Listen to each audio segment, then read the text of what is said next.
Vernon Martin. Vernon Martin.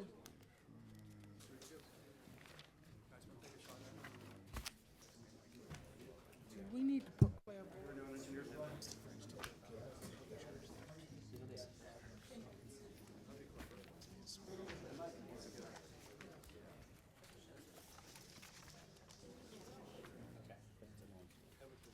Yeah, didn't expect to see you today.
Okay, good afternoon and welcome. We're going to come to order.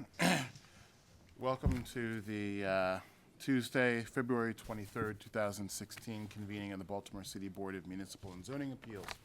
A couple of house rules before we get underway. First, if you have a cell phone, a pager, anything that plays a ringtone, makes any kind of audible electronically generated sound, we ask at a minimum you please turn that to a vibrate only if not off position, and the reason for that is pretty simple. You'll note that there are a number of microphones which are arrayed around us up here, and those microphones are all very sensitive, not only for the purpose of amplification, but they're also for the purpose of recording these proceedings. And cell phones, pagers, and the like going off interrupts not just the general conduct of these proceedings, but also the recording of these proceedings. Similarly, if you need to have a conversation with someone, we ask that you please take that out the double doors to your rear, and the reasons for that request are the same as why we ask that you turn your phones to a vibrate-only position. Additionally, those of you who are sitting forward of the wall behind you, if you turn around, you can see that there are 3 video cameras mounted on the wall there, and there are 2 video cameras mounted on the wall up here behind us. And these proceedings are being recorded for broadcast on the city's cable access network. Comes on right after Wayne's World. So cell phones, pagers, conversations in the gallery and the like interrupt that process as well. We'll be voting at the end of the day, and you're certainly more than welcome to hang around and enjoy a civics lesson if you so choose. But if you have other things to do with this lovely late winter afternoon, that's quite understandable, and you can call into the zoning board office in the morning and find out how we've ruled in your case. Take out pen and paper. I can give you the number for the zoning board office, and I'll read this number off a couple of times. Number for the zoning board office is 410-396-4301. Again, that number is 410-396-4301. You will, however, need to wait until you receive the formal written outcome of your case. That should be forthcoming in about 3 to 4 weeks before you begin work and receive your, before you'll be able to get your permit. And we certainly ask that you not build in the city of Baltimore without first obtaining proper permits. If you haven't already done so, if you're here in opposition to any case, we ask that you please sign in on our signing sheet, being held up down there by Mr. French, and before Mr. Henry, now Mr. French. The reason for the sign-in sheet is so that we know who needs to receive those aforementioned written notices I just talked about. Also, if your case gets postponed, we need to let you know when that case will be going forward, and we do have a couple of postponements. Additionally, we also appreciate knowing generally which cases have opposition so that we can better organize our docket. The procedure for when the cases are called, you'll come forward and the applicant will stand to our left or your right. The opposition, if any, will stand to our right or your left. Once everyone is up here, we'll get you all sworn in, and we'll first start off with the applicant, who will be given the opportunity to tell the board what issues are involved in the appeal, present any witnesses, documents, and the like in support of what they're requesting, answer any questions that the board may have, and the like. Once they're completed with their presentation, we'll then turn to the opposition, if any, who will be given their opportunity to present their witnesses, their documents, and arguments in support of their positions. And finally, we will turn back to the applicant to respond to any points that have been brought up by the opposition and to offer any closing remarks. We won't be going back and forth, unnecessarily delaying things. You know that there are a number of folks in the room this afternoon, and we'd like to try to get everyone out here, in and out as efficiently as possible. We'll be generally calling the cases in the order in which they appear on the docket after we first dispense with some preliminary issues. First, we have some postponements. These are cases which won't be going forward today. 2015-525, 6 East Henrietta Street. That case is postponed. 2015-531, 3604 Duval Avenue. That case has been postponed. And 2016-5, 1611 Guilford Avenue. That case is postponed. So if you're here on any of those 3 cases, those cases will not be heard today. And so long as you've signed in, we'll let you know when those cases will be going forward, but they won't be going forward today. Next are the cases on our consent agenda, and these cases consist of cases where the zoning board staff has reviewed these files, and the board has determined that we have sufficient information contained in the record to approve these appeals on a consent basis. We'll call all the consent cases together as a group. I ask that you please stay in the order in which you're called. First person will come up and stand here, and everyone else will line up down the dais behind them. Once everyone's up here, we'll get you all sworn in, and as we address each case in turn, you'll be given the opportunity to present any information at that time that you'd like to have added to the record. First case on the consent agenda is 2015-453, 1454 Hull Street. Mike Knofel. Next will be 2015-476, 105 through 115 West Heath Street. Together with that, 2015-477, 6736 Youngstown Avenue. Then we'll have 2015-485, 1023 North Calvert Street. 2015-489, 3724 Claremont Street.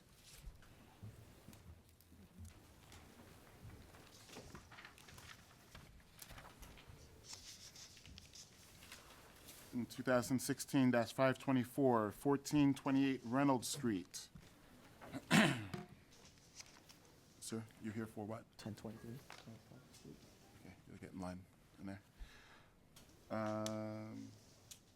In 2015-527, 1201 South Charles Street.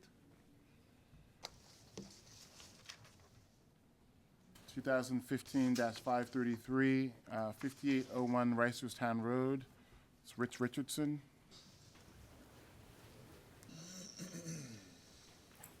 2016-6, 25 East Barney Street, James Horan.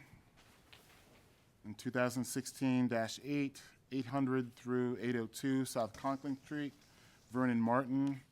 And then 2016-9, 3307 Clyde Street, Philip Stripling.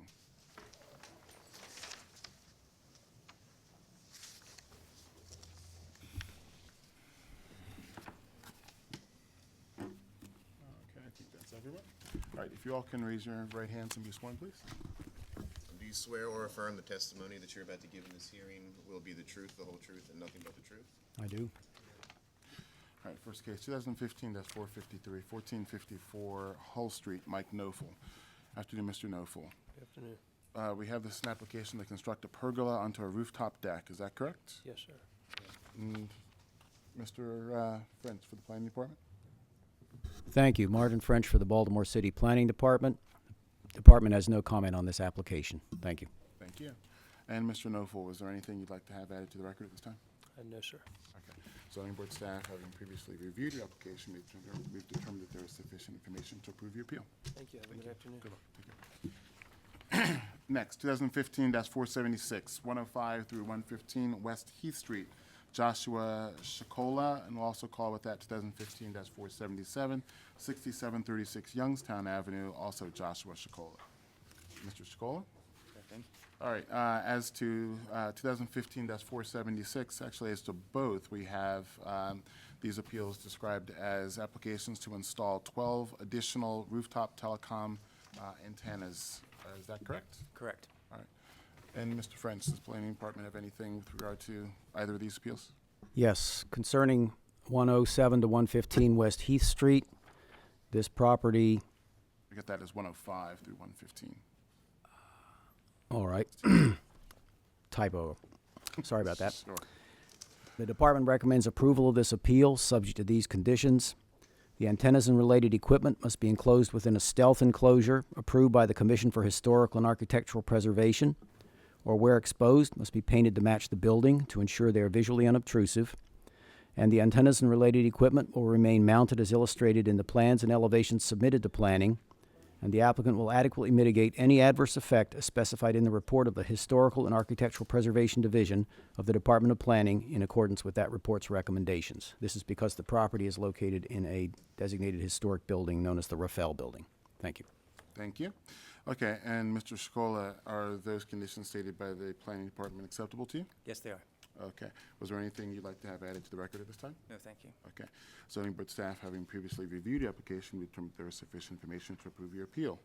And then turning to 2015-477, 6736 Youngstown Avenue. Mr. French. Thank you. The department recommends approval of this appeal, subject to these conditions.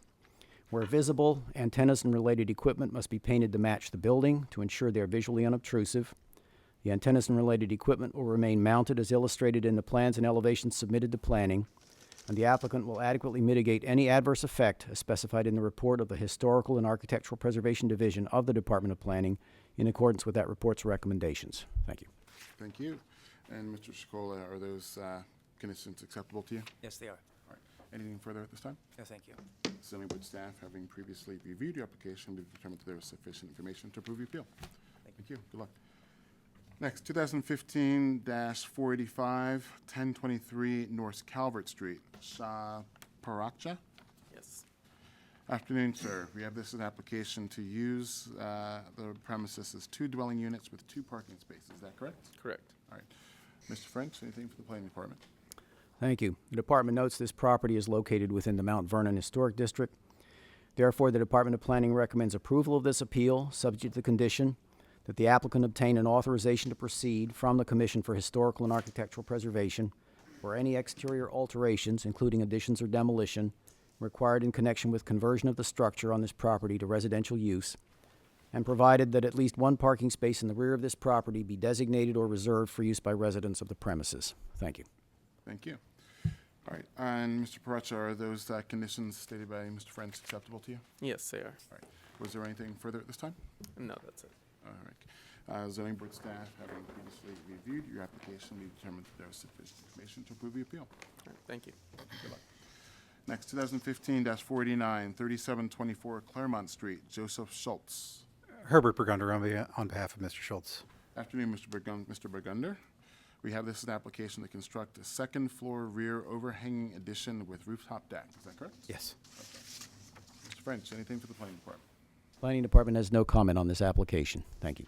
Thank you. And Mr. Burgunder, anything further? You'd like Nothing to have on the further. record? All right. Zoning board staff, having previously reviewed your application, we determined there's sufficient information to approve your appeal. Thank you very much. Take care.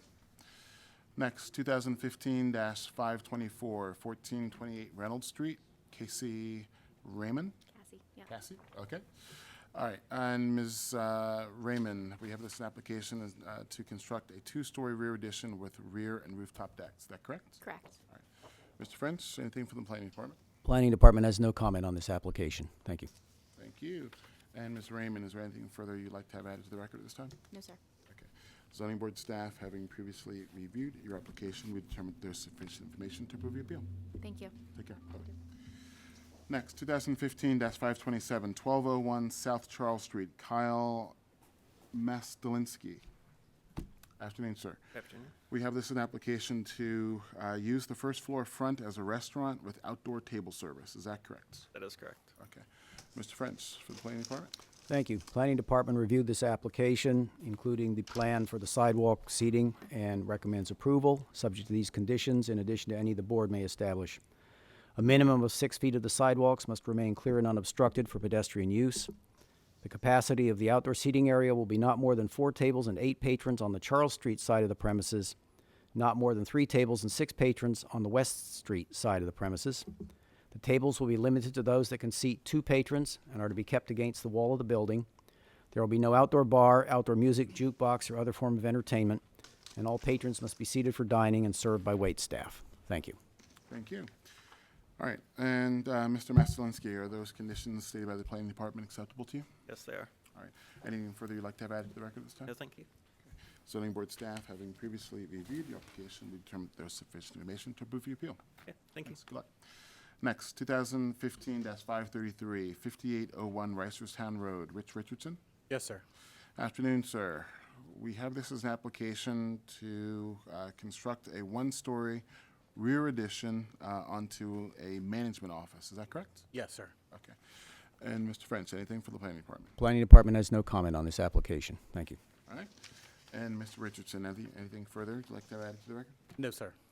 Zoning board staff, having previously reviewed your application, we determined that there was sufficient information to approve your appeal. Thank you. Thanks so much. Have a good afternoon. Next, 2016-6, 25 East Barney Street, James Horan. Yes, sir. Afternoon, sir. We have this as an application to construct a 2-story rear addition with rear and rooftop decks. Is that correct? Yes, sir. All right. Mr. French, anything for the planning department? Planning Department has no comment on this application. Thank you. Thank you. And Mr. Horan, anything further you would like to have added to the record? No, sir. Zoning board staff, having previously reviewed your application, we determined there is sufficient information to approve your appeal. Thank you. Good luck. Next, 2016-8, 800 through 802 South Conklin Street, Vernon Martin. Calling again, 2016-8, 800 through 802 South Conklin Street, Vernon Martin. All right. Next, 2016-9, 3307 Clyde Street, Philip Stripling. Afternoon. Afternoon, sir. We have this as an application to construct a second-floor rear addition with rooftop deck. Is that correct? Yes, sir. Right. Mr. French, anything for the planning department? Planning Department has no comment on this application. Thank you. Thank you. And Mr. Stripling, anything further you would like to have added to the record? Appreciate the opportunity. Okay. Zoning board staff, having previously reviewed the application, we determined that there is sufficient information to approve your appeal. Thank you very much. Good luck. Okay, next we're going to address the remainder of our docket, which will include cases where opposition has signed in. And frequently we found that opposition is the result of either a lack of communication or miscommunication between the parties, and it can be useful to offer the parties an opportunity to have a dialogue amongst themselves to see if they can resolve whatever the issues are between them. Obviously, if 2 opposing parties to an issue approach the board and ask the board to resolve the dispute, one of those 2 parties is bound to go away disappointed, and this is your opportunity to avoid that unhappy fate. So we're going to call off, or rather I'm going to call off the cases where opposition is signed in. I'd ask you just to stand where you are. I'm going to ask you if there's been dialogue between the parties, and if there hasn't, or even if there has, whether or not the parties would like to have a dialogue. You're certainly not required to take the opportunity to speak to the other side, but we certainly do encourage and appreciate it. 2015-380, 2921 O'Donnell Street, Kelly James. Who's in on that one? Okay, and have you folks had dialogue? Limited. We had two scheduled meetings with the CC, Economic Development Committee, and the applicant never showed. Okay, And the applicant's been unresponsive to neighbors since August. okay, well, everybody's here. Would you all like to talk? Yeah. We're happy to meet, go outside. Okay, all right, great. Just let us know when you're ready, and we'll call you in turn. Next, 2015-513, 2600 East Oliver Street.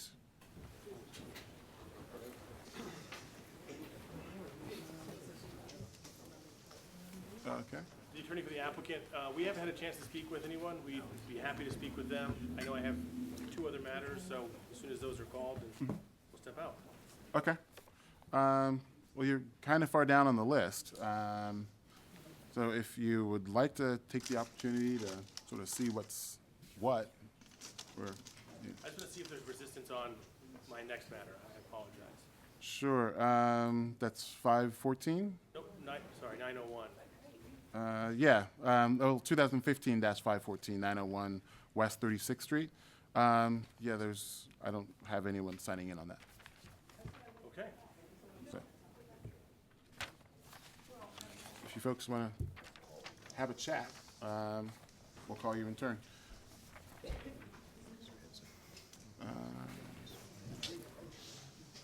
2015.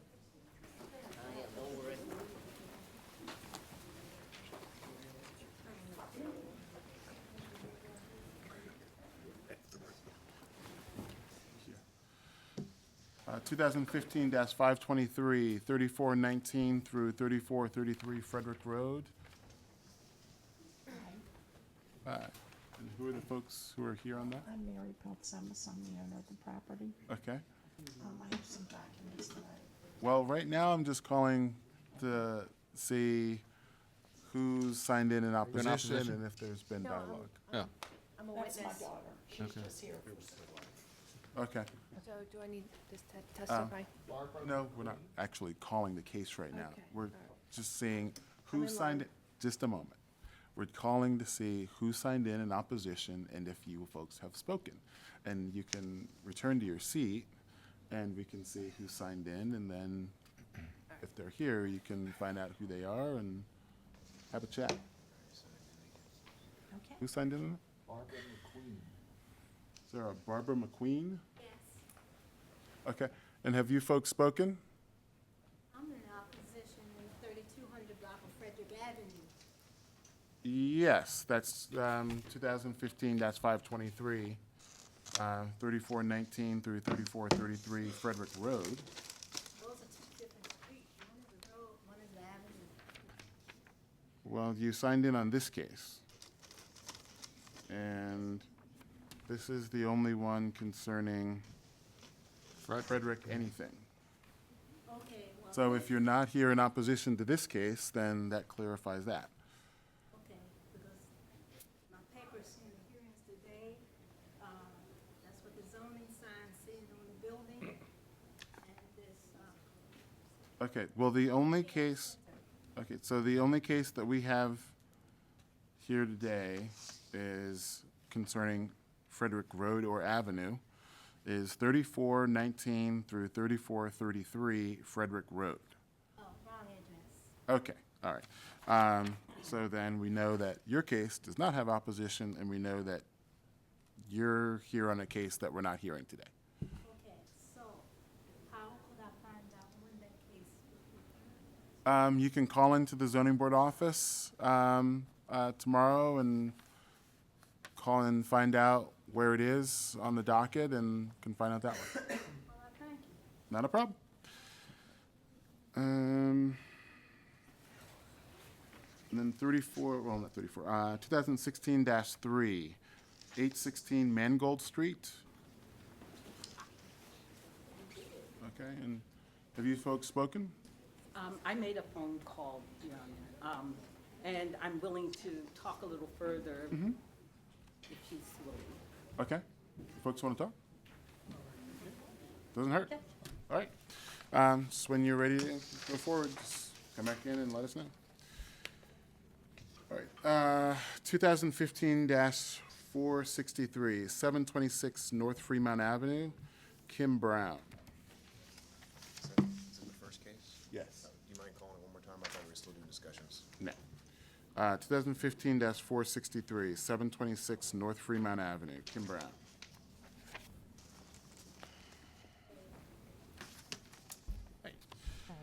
Okay, you're Ms. Brown? Yes.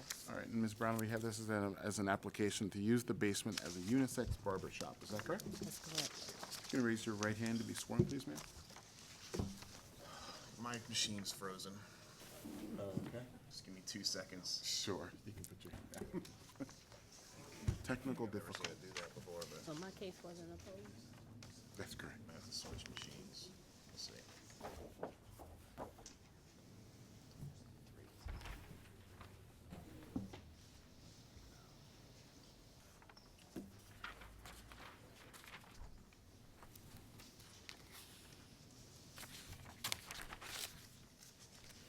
Okay.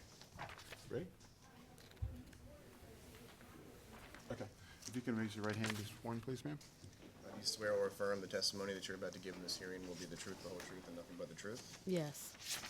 All right, do we have staff reports? Thank you. Planning Department reviewed this application, noted that this property is contained within the Harlem Park 2 Urban Renewal Plan area, which does provide certain restrictions. However, the uses proposed are consistent with the Urban Renewal Plan. The department therefore recommends approval of this appeal, if granted, be subject to the condition that any signage placed on the building must be in accordance with the requirements of the Harlem Park 2 Urban Renewal Plan. Thank you. Okay. All right, Ms. Brown, why don't you tell us about what you're proposing here? Well, I plan to open a unisex barber shop. It's in the Harlem Park community. I'm a barber. Speak up a little bit. I'm a master barber, and I cut hair as a hobby. And I would like to come into the community and teach some of the young kids to cut if they're interested. I noticed there's a number of churches in the neighborhood, and I'd like to coordinate with them on maybe having some, help with keeping the kids groomed and teach them self-imagery. Okay. What is there currently right now in the space?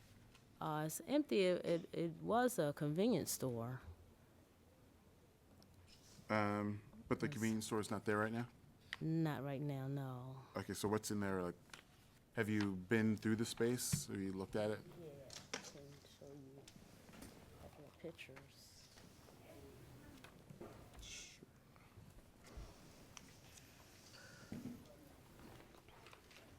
And is this work that you've done?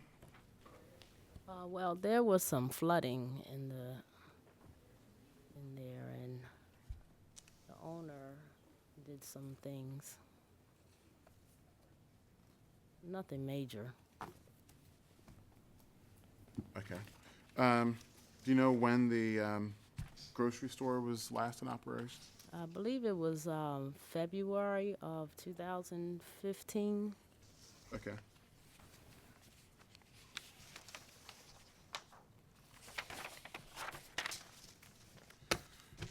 Okay, any questions? All right. Can we hold on to these, put these in the record? Sure. All right, great. Anything further? No, sir. All right, thank you.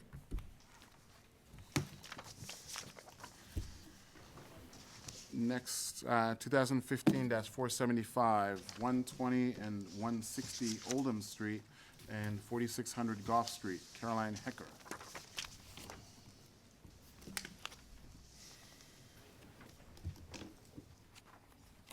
Good afternoon. Caroline Hecker, Rosenberg Martin, on behalf of the applicant. I'm joined by my colleague Shannon Byrne, as well as representatives from the development team, Mark Levy and Mark Shapiro, and Susan Williams from STV. Afternoon, all. And Ms. Hecker, we have this as an application to consolidate and subdivide lots to construct 173 single-family attached dwellings and 7 community lots with 1,200 feet of 8-foot-high fence, neighborhood ID sign, and retained telecom tower. Is that correct? It is quite a mouthful, but yes, that's correct. All right. If all those giving testimony can raise their hands and be sworn. Do you swear or affirm the testimony that you're about to give in this hearing will be the truth, the whole truth, and nothing but the truth? All right, do we have staff reports? We have one report from planning. Thank you. Planning Department has reviewed this application, notes that this particular development team has been working with the department for a while to refine the design and the layout. The department therefore recommends approval of this appeal, subject to the condition that the proposed redevelopment of the consolidated property is completed in accordance with the subdivision plan and development plan approved by the Planning Commission. Thank you. Thank you. And Ms. Hecker, are those conditions stated by the planning department acceptable to your client? Yes, they are. Okay. And why don't you tell us about what is being proposed here? Thank you. With your permission, I'll proceed by way of a proffer. Ms. Byrne has handed out a file folder that has some exhibits that I'll walk through. This is a nearly 10-acre site located in East Baltimore in Greektown. It was rezoned in 2006 from the M22 district to the R8 zoning district. It's largely vacant. It used to have a trucking facility on it. It's mostly paved right now. The application, as Mr. French noted, is to construct 173 townhouses. It also includes a couple of community lots. One of the community lots is a nearly 5,000 square foot tot lot that will be donated to the city. We've been working with Rec and Parks on the design of that lot, and that really will be a true amenity for the community. You'll see in the file folder that I've handed out, there are some, there's a Google Earth image showing the existing condition of the site. As well as an existing conditions plan and a site plan.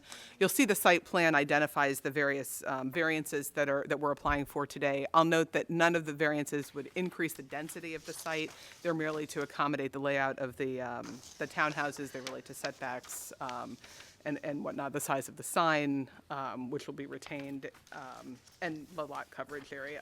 The Site Plan Review Committee has reviewed and approved the plan. As Mr. French noted, we will need to go to the Planning Commission for the development plan and subdivision plan, which we do plan to do anyway. A copy of the building elevations are also included in the file. This is the same model home that is being constructed in the O'Donnell Square project that Kettler is doing. They're being built by NV Ryan. That project has been tremendously successful, and we think this one will be as well. It really hits a market that the city really needs. These, sort of young families who want to stay in the city when they're done living in apartments. They want to stay in the area and need a place to grow, and that really has proven to be a very successful model. And so we're looking forward to adding these additional 173 townhouses to the city. The sign renderings are also included in the file. We're applying for a slightly larger neighborhood identification sign than the zoning code would permit. The Planning Commission has reviewed that as well. In the file that you have, you'll see that the various legal standards that are required for approving the variance are laid out. I'll proffer what's in the file just for your reference. And I would note that we have met extensively with the community associations. There are letters in the file from the Greektown Community Association and the Southeast CDC, both in support of the project. And both of the letters outline the various accommodations and things that we have done to improve the plan in response to the concerns that they've raised. So with that, I'm happy to answer any questions, and obviously our team is here as well if you have any questions for the developer or the engineering team. Can you discuss the parking? Each of the townhouse spaces has a garage and I believe a street parking space as well, so there are 2 spaces per house. Yeah, a pad People park in the garage and on the pad, as well as street parking.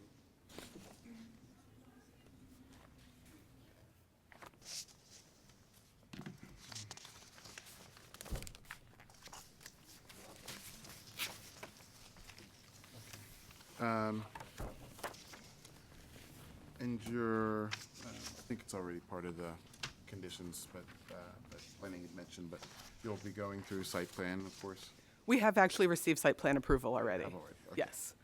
Mr. French's condition was that we go to the Planning Commission for approval of the subdivision, which we will do as soon as we finish this process. Gotcha. Okay. Any other questions? Thank you. Thank you very much. And You're released. Ms. Hecker, if you want to stay handy, I'll tell your other case. Sure.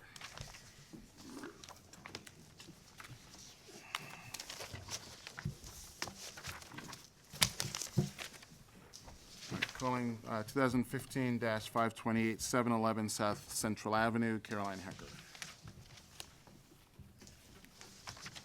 Thank you, Mr. Chairman. Caroline Hecker, Rosenberg Martin, on behalf of the applicant. I'm joined by, again, my colleague, Ms. Shannon Byrne, as well as Jeff Case from Brizzuto, Jason Huss and George Philippou from Harbor East, and, Chris Krupinski of our K&K from our engineering team. Afternoon, all. All right, and Ms. Hecker, we have this as an application to construct a 258-foot tall building with 317 dwelling units, retail areas, and 559 parking spaces. Is that correct? Yes, sir, that's correct. Okay.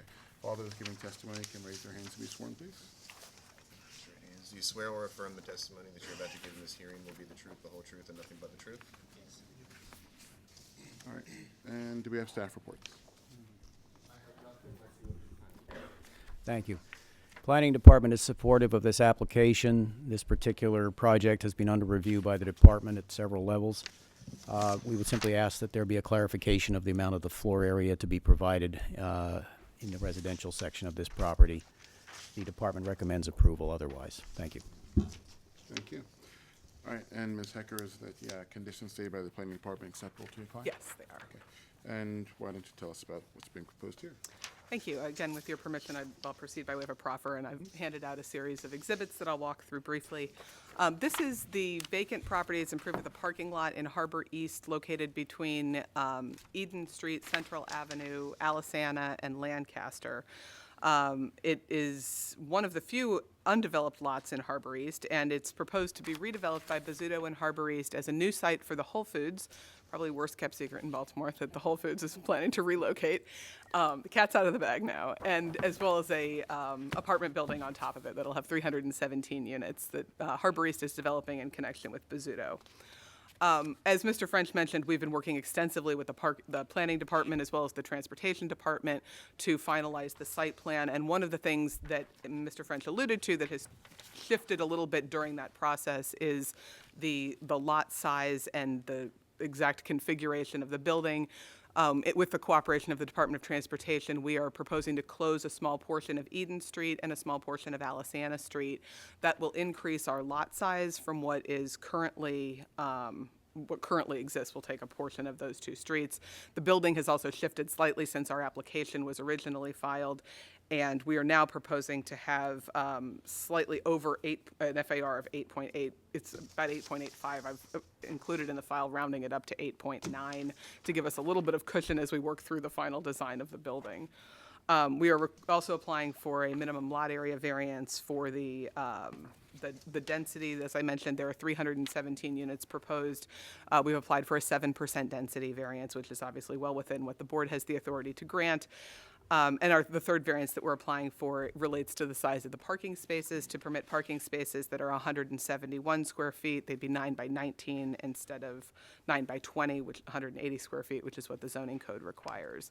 The Site Plan Review Committee has preliminarily reviewed this. We're going back to see them again on March 2nd. They'll give us the final go-ahead on the design of the parking layout and also the remainder of the site plan as well. In the file that I've handed out, you'll see there are some Google Earth photos of the existing conditions of the site as well as an existing conditions plan.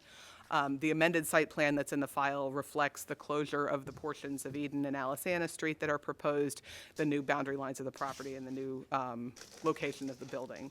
That's the plan that we'll be taking to the Site Plan Review Committee for their final review and approval on March 2nd. There's also a rendering of the proposed structure in the file. That has been approved by the Urban Design and Architectural Review Panel. And you'll see I've also included in the file a copy of an article from the Baltimore Sun and the Baltimore Business Journal talking about the project and the moving of the Whole Foods there. The Whole Foods is going to be twice the size of the existing one. It'll be a great coup for Harbor East to have this flagship store. And everyone seems to be very excited about it shifting over there. I know personally as a shopper at Whole Foods, I am very excited about it myself. We have reached out to the community associations in the area. The location of the site's a little bit goofy because we're not really in anybody's boundaries. The Little Italy group told us they really didn't need to meet with us because it was outside their boundaries. The Fells Point group we met with, but then I've included in the file an email from their president saying that because we're really outside their boundaries, they were happy to meet with us, but they're not going to take a position on our application. I've included in the file an outline that goes through the legal standards for the variances, which I'll just proffer for your reference. And I'm certainly happy to answer any questions that we might have. I would also add that this is an investment, a capital investment of over $150 million that Bozzuto and Harbor East are making in the city, and we're all very excited about it. Mr. French, you said that the planning department wanted clarification on the floor area? Yeah, the reason for that was simply in the original application that was filed, there was a specific statement of the amount of floor area that didn't quite match with the proposed FAR that was in the application, and that was Perhaps I the can reason for clarify. that. On the application, it included the FAR of the total building, which included the parking garage. The parking is not included in the FAR calculation. The square footage of the building will be approximately 513,290 square feet, which works out to an FAR of 8.9. Is that sufficient for your purposes? Yes, that's fine, thank you. Okay. Now, you said that you're going to be taking a little bit from Lancaster and... Eden and Alisana. Eden and Alisana, rather. So why do we need to do that?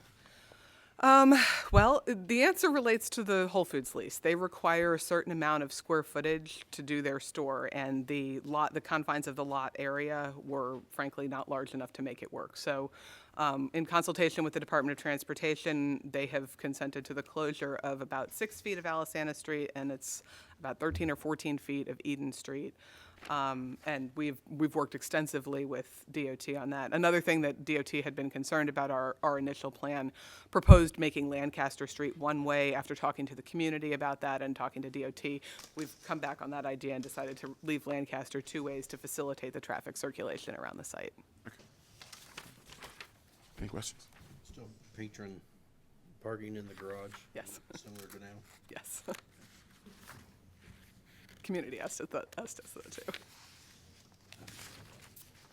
Nearest to your person myself. Just the side I live on. Anything further? Okay. Thank you very much. Thank you all.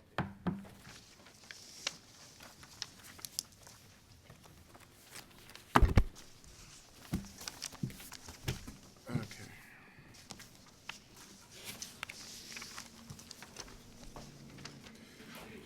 Okay.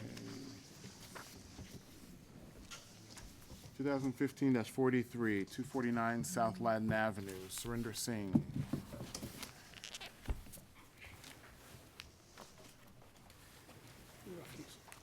Afternoon, sir. We have this as an application to use the premises as 3 dwelling units. Is that correct? Yes, sir. Okay. If you can raise your right hand and be sworn, please, sir. Do you swear or affirm the testimony that you're about to give in this hearing will be the truth, the whole truth, and nothing but the truth? I do. Do we have staff reports? One from planning. Thank you. Planning Department reviewed this application, noted that the original application contains the statement that the vacant building status has been in place for over 12 months. Because this property is a residentially zoned property, that would indicate that the non-conforming use of the property may have been discontinued or abandoned.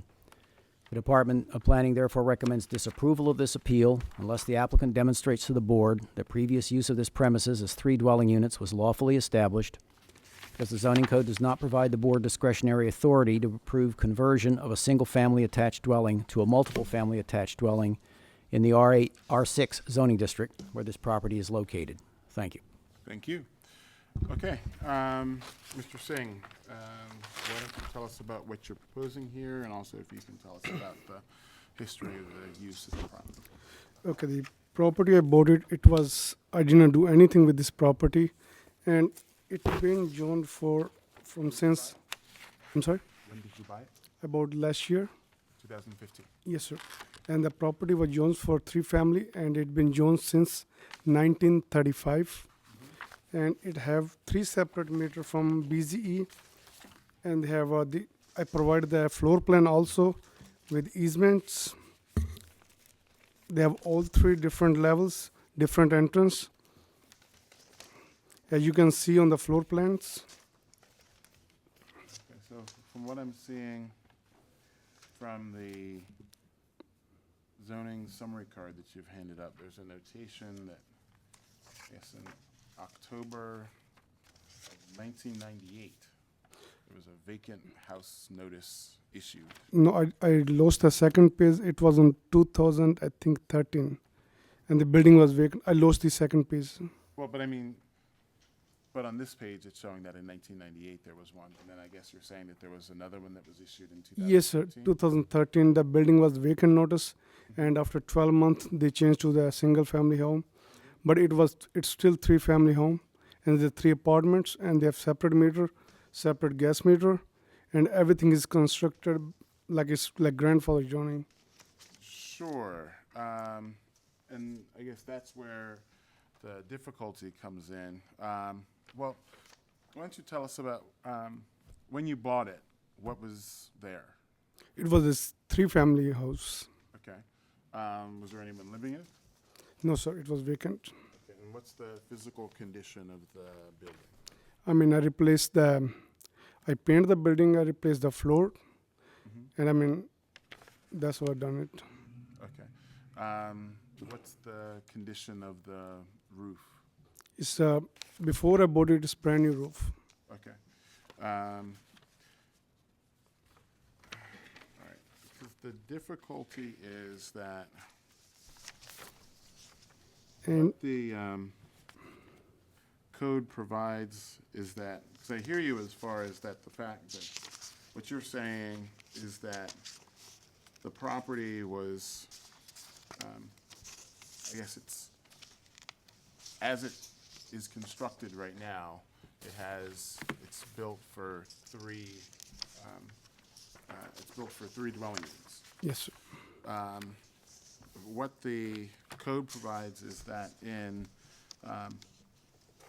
certain residential districts, this being one of them, if the property remains vacant for an extended period of time, by law, that property reverts back then to a single-family use at that point. And in order to change that, it requires the conversion of the use. So by law, it reverted to 1 dwelling unit use, and you're asking for it to be converted back into 3. But the problem is that the code does, as Mr. French had said, the board doesn't have the discretion to grant conversions back to multifamily dwelling use once that's been lost in certain residential districts, and this is being one of them. He said that we've got the 3.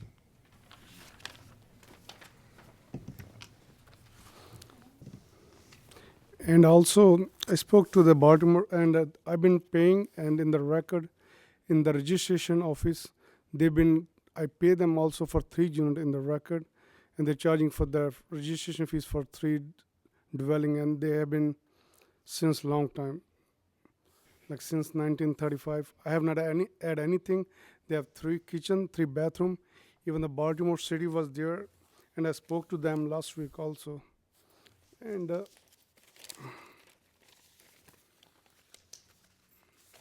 they left a notice, and they want to inspect the property. I told them they are most welcome. Anytime they can inspect the property.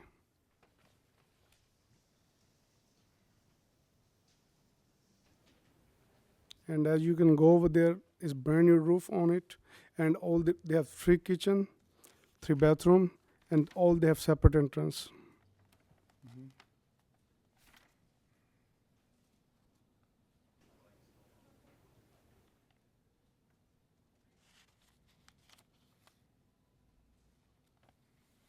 Okay, so this violation notice was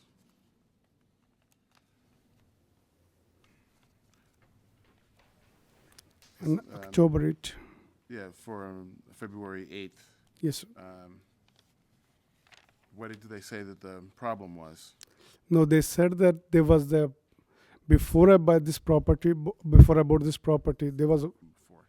I'm sorry? I said, nothing, it's just, you can go on. Okay, so they want to inspect the property, and I mentioned them also, there is the 3-family unit, and they told me, yes, there's 3-family unit, and I advised them, so I have a hearing on, today, and they say, as soon as you get a hearing done, so we can schedule it and inspect the property, and also that 3 dwelling unit, they're in living condition. Okay.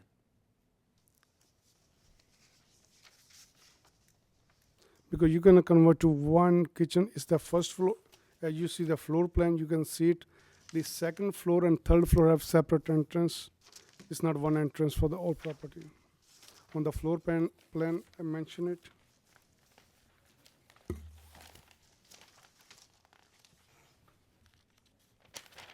Because in order me to make a single family, so I have to demolish all the buildings and make 1 single family. You purchased this from somebody else directly? From Fannie Mae Bank. From Fannie Mae.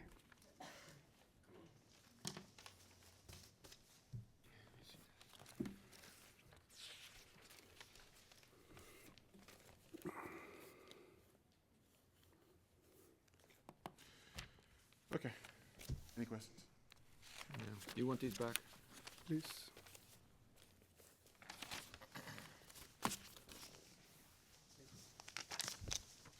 Okay, thank you. So decision, I'm sorry? what is decision? We're gonna vote at the end of the day. All right. So, So not on the hand, I'm sorry? not right now.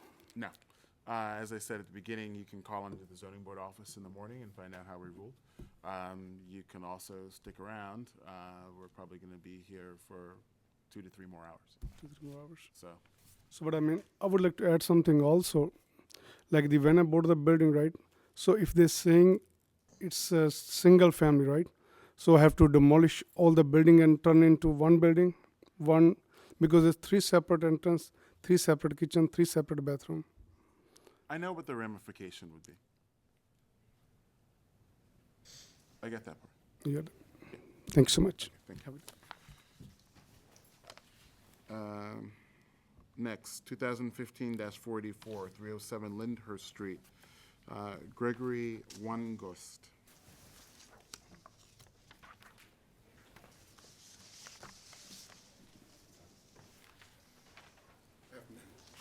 Afternoon, sir.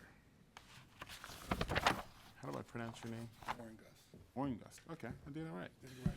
Okay, all right, so we have, this is an application to use the premises as 2 dwelling units, is that correct? Yes. All right, you can raise your right hand and be sworn, please. Do you swear or affirm the testimony that you're about to give in this hearing will be the truth, the whole truth, and nothing but the truth? Yes. We have staff reports. 1 from planning. Thank you. Planning Department reviewed this application, noted that this property is in an R6 zone, and also that the last authorized use on records available to the Planning Department was as a single-family attached dwelling. Therefore, on that basis, the department is recommending disapproval of this appeal unless the applicant demonstrates to the board that previous use of the premises as 2 dwelling units was lawfully established, because the zoning code does not provide the board discretionary authority to approve conversion of a single-family attached dwelling to a multiple-family attached dwelling in an R6 zoning district where the property is located. Thank you. Thank you. Okay, Mr. Oingust, why don't you tell us what you are, what you're planning here, or what you're proposing to be? Well, when I bought the house at an auction. Okay, when did you buy it? I think it was in '85. Okay. And everything was there in the unit, and she has some. These are some of the pictures that some of the stuff that was there, and it was two unit. Okay. Your name, ma'am? K. White. Okay. All right, so you bought it, when did you say? I think it was in '85. 85? Yes. Okay. And I guess the note on here says meter install April 18, 1983. Yes, Yes, that's what that's what BG said. BGA said. Okay. And if you can both speak at one at a time, that's Okay. okay. All right. And then there's also another note here. It says buy house 2004 or 2005. That's nothing. Okay. I wrote that. All right. Okay. So you bought it, and at that time, what condition was it in? It was in livable condition. They had 2 tenants there. Okay, so when you bought it, it was 2 dwelling units? Yes. Okay. And so what's happened since 1985? Well, nothing has happened since 1985. I've only rented the one apartment one time. I let my daughter live there for a while. Mhm. And, I never used the second unit. She just had full run of it's 2 separate doors. Mhm.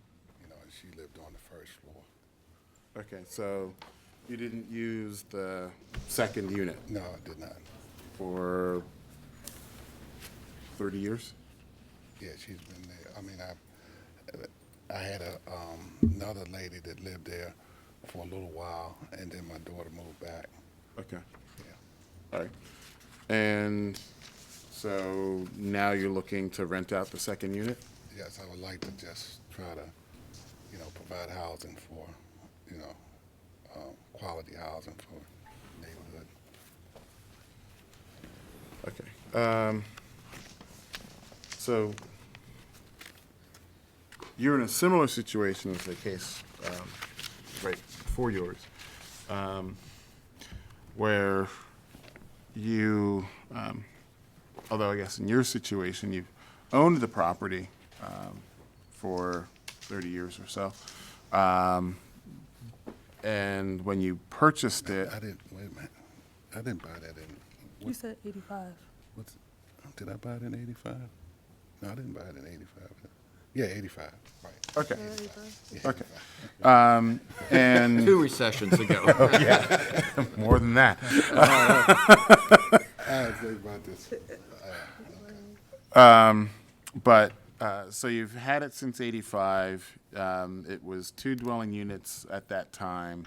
And for some short period of time, you used the second unit. But for much of that time, since you've owned it, you've only used the one.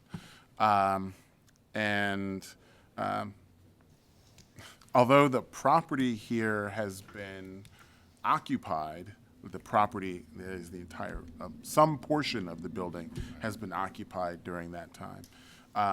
The second unit, which is the non-complying, non-conforming use portion of the property, that hasn't been used for much of that time. And similar to the case before you, when that happens, when there hasn't been active use made of that non-conforming portion, the ability to use that use goes away. You don't receive a formal notice of it in the mail or something like that, but it goes away by operation of law. And then in certain zoning districts, unfortunately yours being one of them, the case before you was an R6, your case is an R6 as well. The code says that the zoning board doesn't have the discretion to reinstitute those uses in those locations. So at that point, the non-complying use is then lost. Well, it was lost some time ago, but it's just more definitive at this point. Was there anything that, well, I guess you said your daughter had like Yeah, my free run daughter, of the yeah. house? All right. Any questions? Did your daughter have both gas electric meters operable and in her name? No, they were in my name. I paid for the gas electric. Okay. You did have the gas electric Yeah, I had it. on the second floor on it one time. Yeah, I had the gas and electric. I don't have the bills with me. Okay. I just kept it like that because I wanted to, then figured that, once she was out of there, I could. Just reinstate it, yeah. Okay. Okay. All right. Thank you very much. Thank you. Thank you.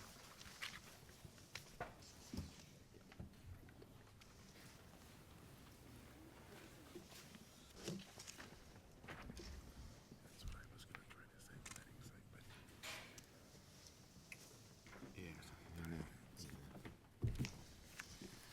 all right. I saw.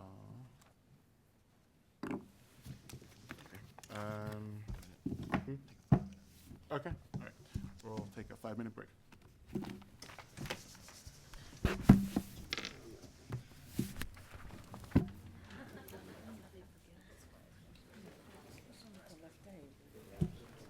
How's it looking?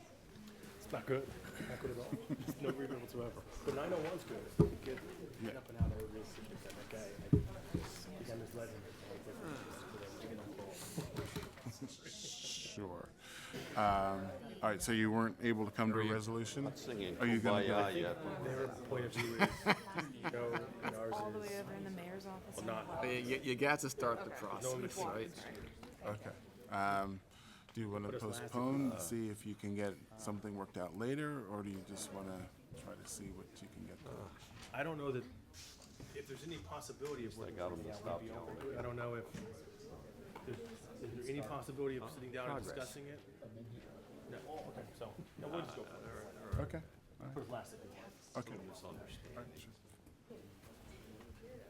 And how's yours looking? Well, we're very close to singing Kumbaya, but we're not quite there yet. Okay. Well, him last.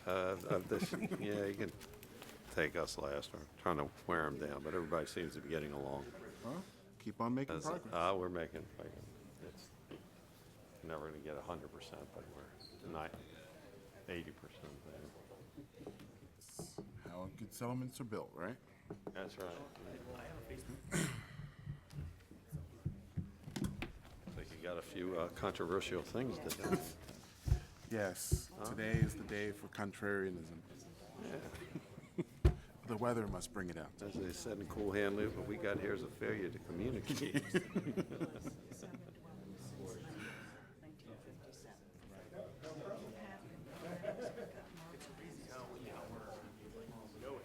I didn't get ownership of the property until March 11th, 2016.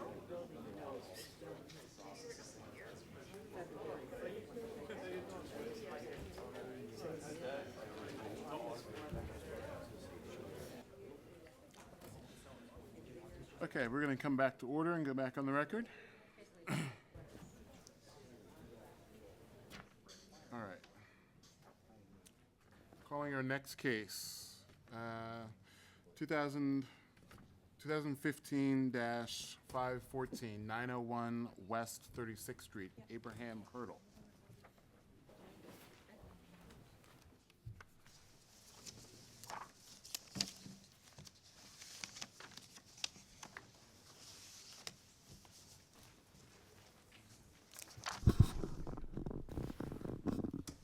Abraham Hurdle with Justin Dworkin, one of the petitioners in this matter, for 901 West 36th Street. All right, Mr. Hurdle, we have this as an application to use the premises as a restaurant with live entertainment, dancing, and outdoor table service. Is that correct? That is correct. I have an updated, packet, which includes a letter from the local community group in support, as well as a copy of the MOU and email indicating the other group has signed that MOU as well. They never actually signed the paperwork, but they consented to do so. This is before the liquor board where the MOU was also put in place. And I do have a street plan that'll better show kind of how the seating could possibly be. Okay. That's towards the back. I have copies for everybody. Okay. Those giving testimony can raise their hands to be sworn, please. Do you swear or affirm the testimony you're about to give in this hearing will be the truth, the whole truth, and nothing but the truth? I do. All right, do we have staff reports?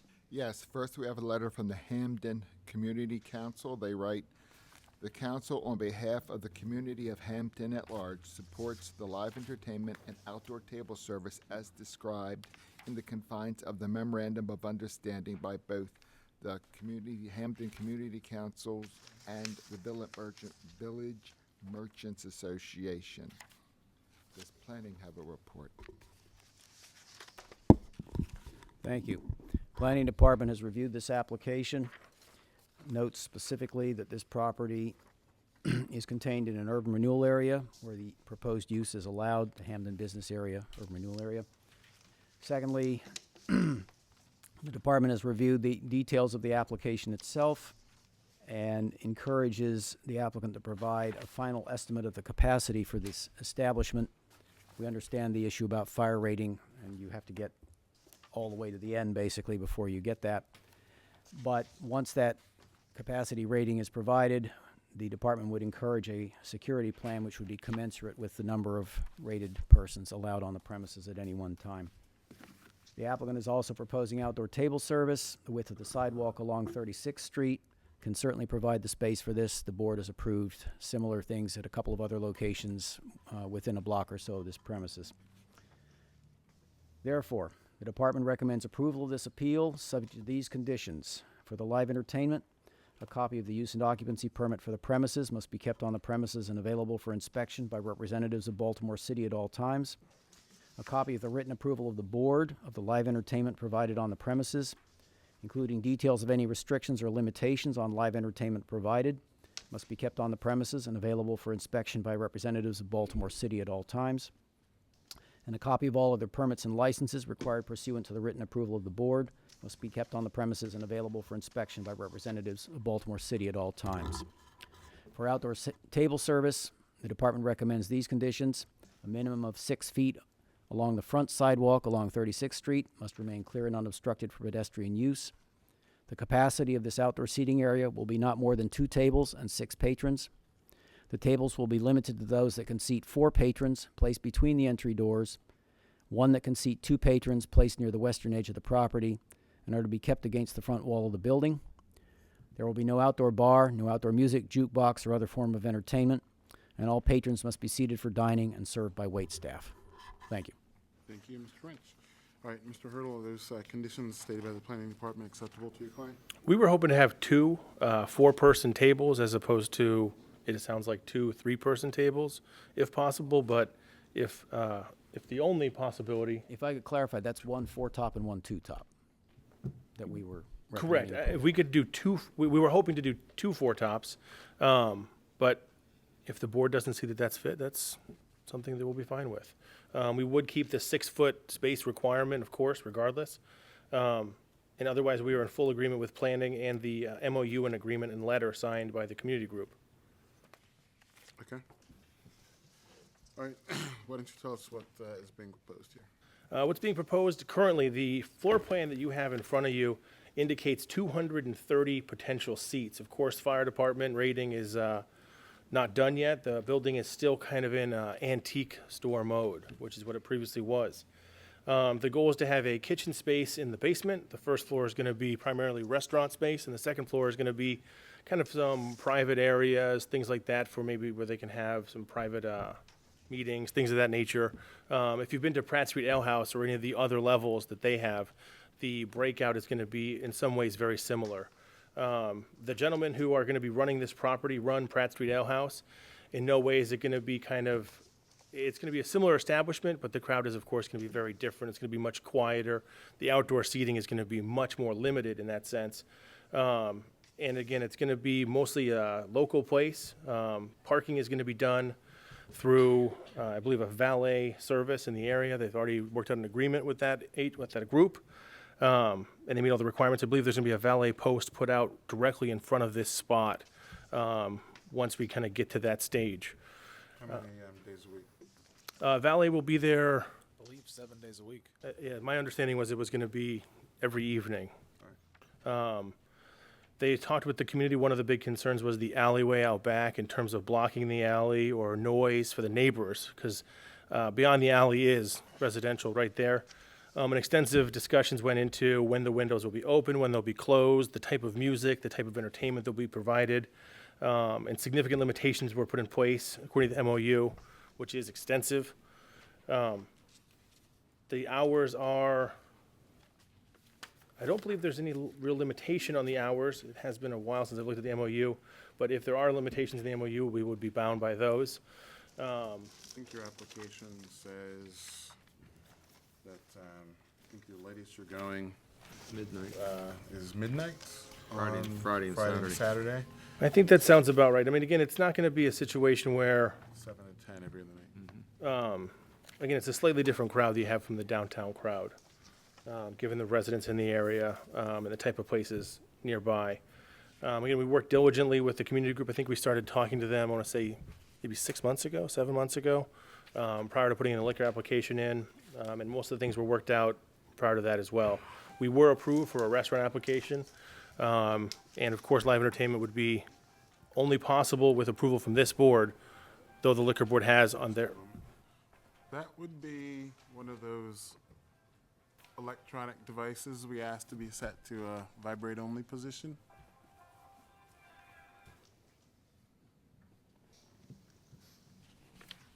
We have that straightened out now? Apologize for that. Sure. Didn't notice it. Sure. Mr. Hurt. no problem at all. I'm sorry. I apologize. We went before the liquor board, I believe in late October, I think, and they approved the new restaurant license, which is contingent upon an investment of, I believe, $250,000. The investment in this establishment is going to wildly exceed that number, probably closer to $750,000 or more. In terms of interior work, again, it was an antique store, and now it's going to be a restaurant. A lot of changes have to be done. One of the big things with the MOU is the way trash is going to be handled, keeping it off of, keeping it out of the alleyway. And we're continuing to work with the neighbors to make sure that that is always met and that there are no concerns. Open dialogue has occurred between the licensees and tenants and the local neighbors, and we hope that continues. Okay. At this time, we'd ask for approval. Or if you have any questions. I was looking for a copy of the MOU. It's in the back of our. Oh, it's in the back of our packet. I don't have it. Jeez, they give it to you guys, but not to me.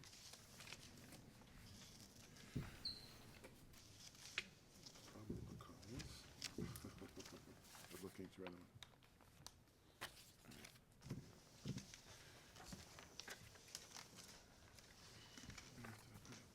Just a moment.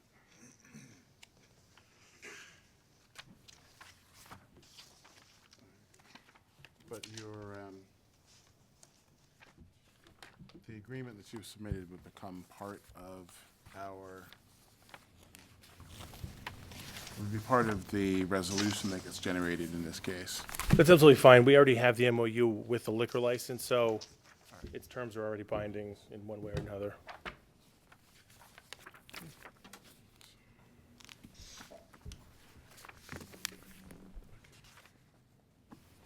All right, any questions?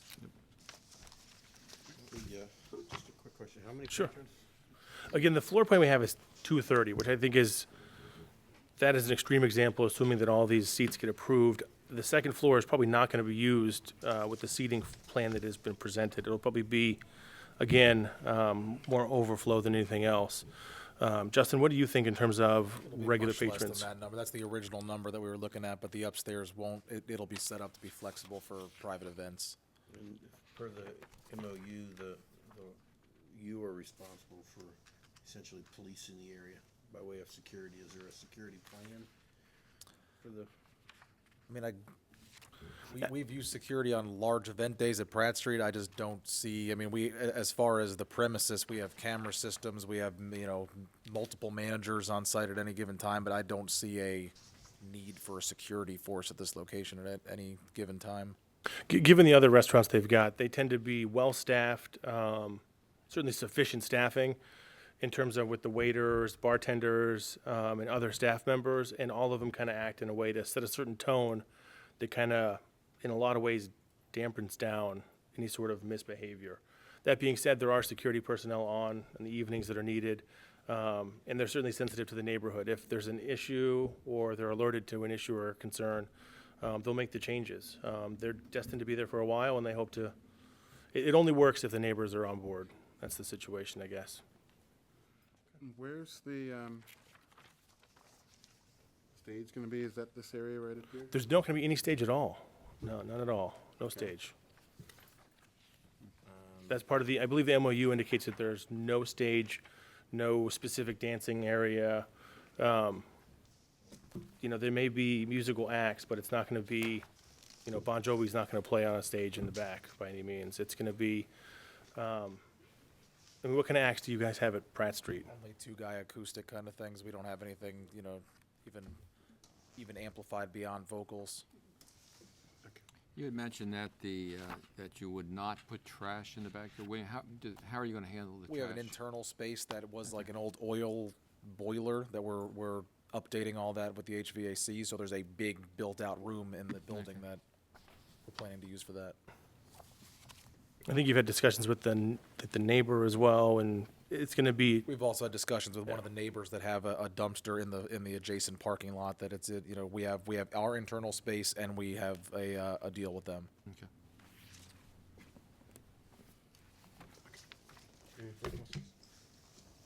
Thank you. Thank you.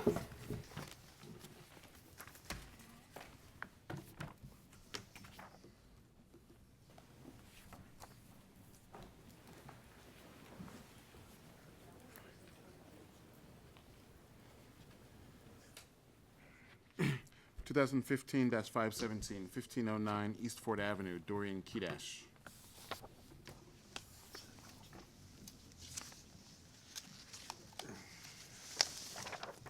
Hello. Good afternoon.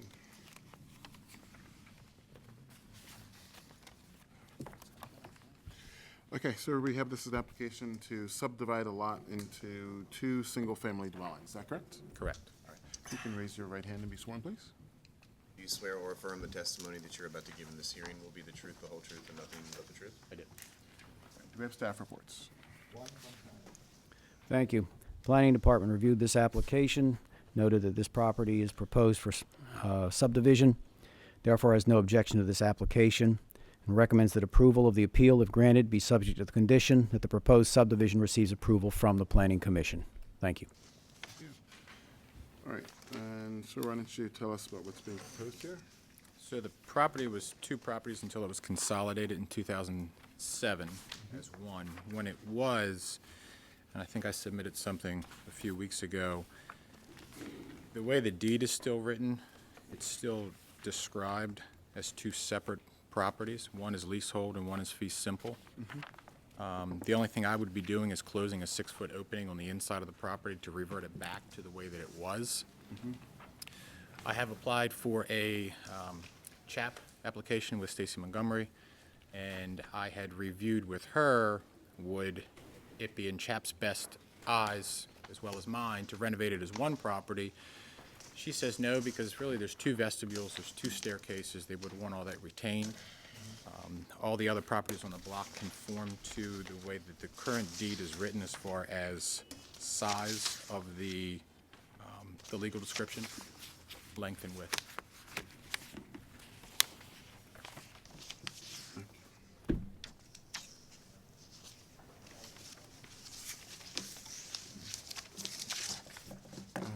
And if I'm remembering correctly, Frank, there was something that you wanted him to check on. Now, my question 2 weeks ago was whether, in fact, it was actually consolidated, and that's what I had suggested to you that you take a look at. It was consolidated, it was done correctly, and the only thing that I can say is just when it was done, the current deed still references the two parcels individually underneath the one deed.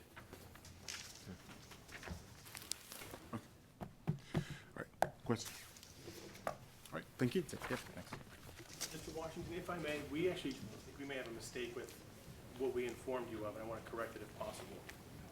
Okay, and this is as to? 901 West 36th Street. Okay. Recalling 2015-514 901 West 36th Street. The application, I believe, has an error in terms of the operating hours. The operating hours, I think, are listed as the same hours that we have as live entertainment. The hours of live entertainment are absolutely correct, which is 10 and 12.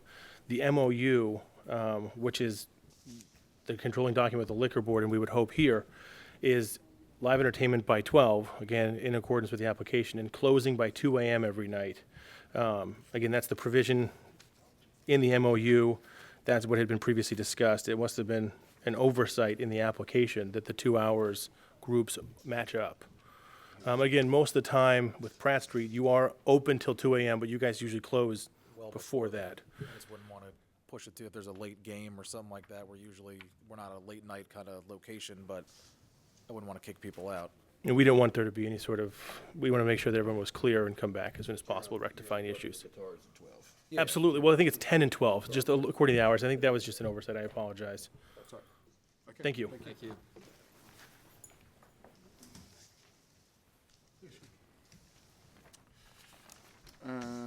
Thanks for pointing that out. Calling 2015-529, 1248 Hull Street, Dorian Kedash.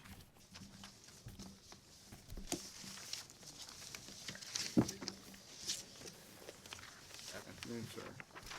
All right, and Mr. Kedash, we have this as an application to use the first floor as a basement, the first floor and basement as an office. Is that correct? Correct.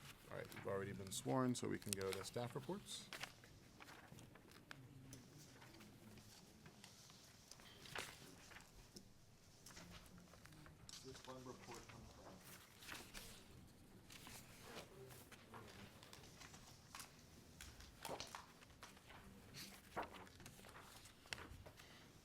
Thank you. Planning Department has reviewed this application and has no objection to this appeal. Thank you. Okay, Mr. Kedash, tell us about what's being proposed here. The property's been operating since a bank branch with a residential unit upstairs since 1911. The branch was closed on October 12th of 2015, where its offices were consolidated to Eastern Avenue. And on the 11th of November 2015, I made the purchase of the building. My idea for use is to use it as a Baltimore office for my commercial construction and development company and keep a one dwelling unit upstairs. Mr. Washington, in an overabundance of caution, I'm going to recuse myself from this. Oh, no. Having represented the bank. I got you. Okay, all right. Okay, so Mr. Kedash, that puts the board in the situation where we only have 3 members to hear your case, which is rule on your case. Well, both. Instead of, I guess if we were fully constituted, there would be 4 members. That has an effect as to the number of votes you'd need to support your application. You'd need a unanimous vote of 3, or I guess with 4 you would need 3, right? Yeah. So you'd still need 3 votes, but you'd have 1 to spare. Sure. So you can choose to proceed, or you can choose to postpone until our next hearing when we should have 4 members. Well, we should have at least 4 members. Well, we'll have 5, but we'll have 4 here to hear your case. Can I appeal if it doesn't come out the way that I would like it to come out? As to not waste. Well, you certainly could. Your next appeal would be to the circuit court, so you wouldn't still be here. You'd be across the street. As opposed to if you waited a week, you would, well, waited 2 weeks, you'd still be here. We can proceed. Okay. All right. You purchased the property when? The 11th of November of 2015. Okay, and the bank closed when? October 12th of 2015. I have a copy of their closing letter that they sent to their customers and a copy of a settlement sheet if you would like it. Sure, if you want to pass those.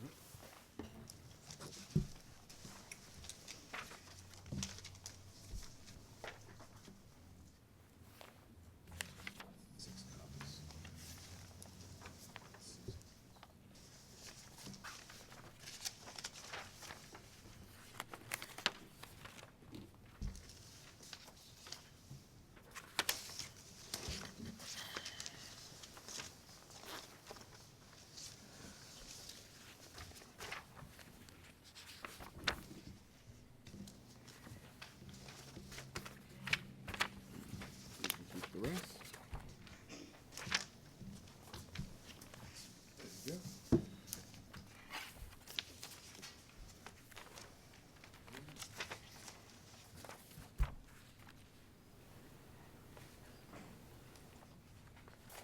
Another note that there is an approved application with the CHAP department for the historic renovation, keeping the first floor a commercial use.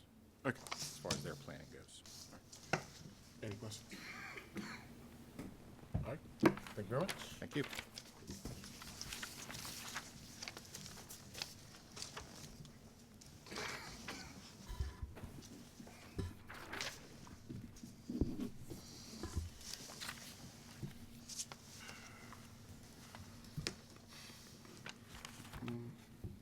Okay. Calling 2015-523, 3419 through 3433 Frederick Road. Mary Peltzelmis? Yes. Okay. All right, Ms. Peltzelmis, we have this as an application to consolidate the lots and use as 7 dwelling units. Is that correct? Yes. Okay, if you can raise your right hand and be sworn, please. Do you swear or affirm the testimony that you're about to give in this hearing will be the truth, the whole truth, and nothing but the truth? Yes, I do. And do we have staff reports? One from planning. Okay. Department of Planning has reviewed this application. Notes, of course, that there is some information which the applicant may be able to provide with regard to this particular recommendation. We have discussed this briefly with the applicant prior to this hearing. The department is recommending disapproval of this appeal if it is a conversion from a single-family unit upward, because the amount of lot area variance which would be required for approval would exceed the board's discretionary authority provided in the zoning code. However, if the applicant demonstrates that non-conforming use of the premises as 7 dwelling units or perhaps a little less than that has not been discontinued or abandoned, the department would have no objection to continuation, either of 7 units if the applicant can so demonstrate, or 6 dwelling units in a non-complying structure on the premises in accordance with Section 13-512A of the zoning code. This is subject to the condition that consolidation of the lots known as 3419 and to 3421 Old Frederick Road and 3433 Old Frederick Road is completed prior to issuance of a use and occupancy permit for the use proposed. Thank you. Thank you, Mr. French.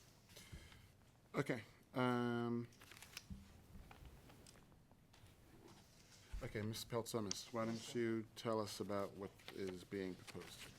Well, what happened, 3433 Old Frederick Road has been in my husband's family for 59 years. And it has been authorized for a 7 dwelling unit since 1957.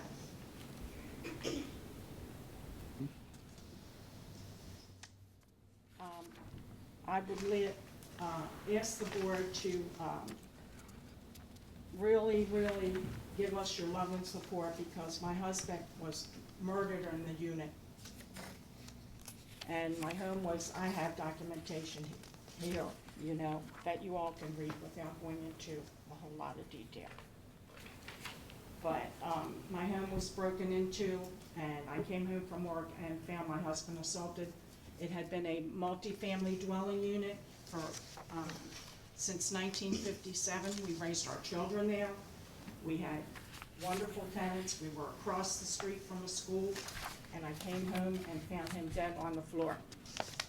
My home was additionally broken into. It became a crime scene, a homicide scene, and a criminal scene. When was this? This was in July 2013. I have all the documentation for the board, Your Honor. And police reports. And a letter to the board. And This one pictures. we have. You have that. And there are the pictures. And I actually did not become the owner of the property until March the 11th, 2014. So I didn't even get a vacant house notice. That was issued February the 5th.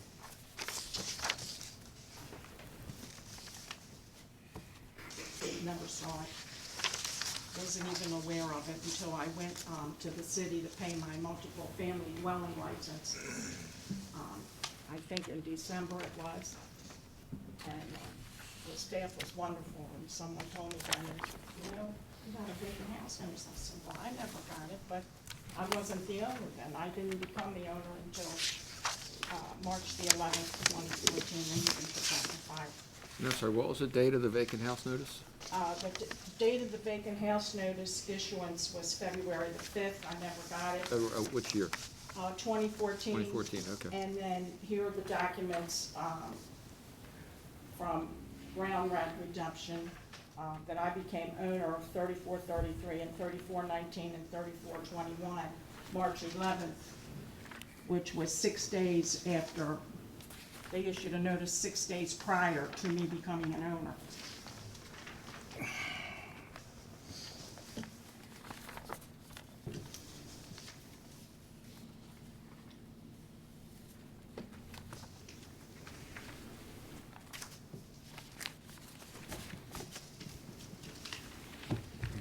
And you're looking to sell the property now? Yes, sir, I am, and I actually have a wonderful, I get upset because I lost my family member 33 days before my child's wedding, and I had to give her away. So bear with me if I get emotional, but I have a wonderful person that wants to buy the home and make it a happy place again. And it's across from a school, and it always was a happy home for 40 years. And I'm hoping that can happen again, because those kids walk by my house now, and it, you know, they see that every day. Yes, I do have someone to buy it.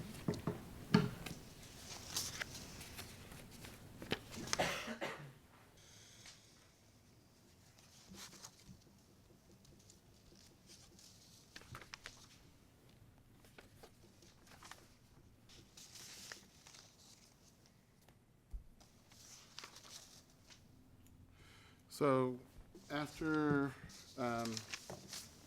your, well, your husband was killed, you said in 2013. Yes, sir. What were you doing, or what was he doing with the house prior to his death? We rented it out. We lived in apartment 1A, and then we had other rental units. Okay. We had, we lived in one as a family, and then there were 6 other units. Every unit has its own individual door, individual kitchens, bathrooms, everything. I mean, it was a multifamily dwelling for, since 1957, for 59 years. Okay. All right. And so, when he was killed, what happened with the other tenants? Everybody left. Okay. I had to leave, because even the day of my husband's funeral, they were continuing to break into all the units. Okay? So, after my husband passed away, I had a, continually, 13 to 15 times, you know. So we decided it wasn't safe for me or my family or anyone else's family to live there. Okay. So did you ask the other tenants to leave, or did people just kind of move out? We all left. Everybody left. Okay, but I'm trying to see, did you ask everyone to leave? Yes, I did. Okay, all right. I wasn't gonna have another person get killed in there. I mean, I actually, it was so bad, it was a war zone over there. I actually had people, my older daughter went down and managed it while I was at work. I had a crew empty the units out, you know, things that had to be emptied out. And people, felons and burglars would break in even when the cleaning people were there. One day, Mr. Richard walked in to work on the 2nd floor on an apartment unit 2B, and someone was coming out with, you know, stuff from the sink, metal and stuff like that to sell. So this was a continuing, ongoing problem. So I was in contact with the Housing Authority and sent them that.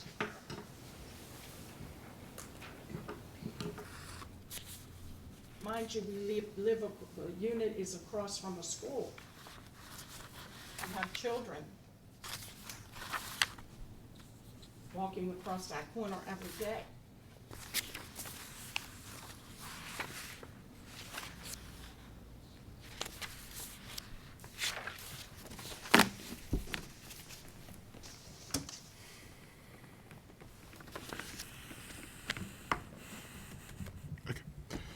Questions? Thank you very much. Sorry for Thank your you, Mr. Chairman and the board. Thank you for your support. Would you like us to make these part of the record? Yes, please. Thank you.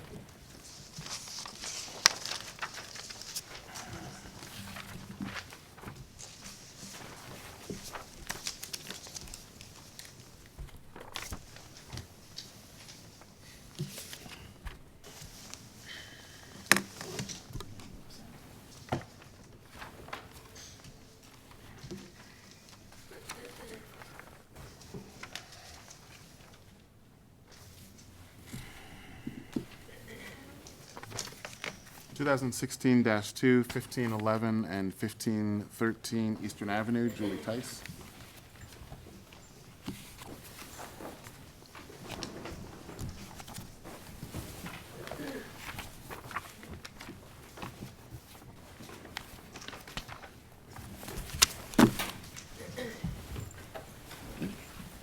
Okay, Ms. Tice, we have this as an application to consolidate lots, use as retail, 2 dwelling units, and construct a 3-story side addition with rear and rooftop decks. Is that correct? Correct.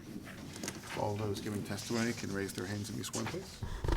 Do you swear or affirm the testimony that you're about to give in this hearing will be the truth, the whole truth, and nothing but the truth? I do. We have staff reports.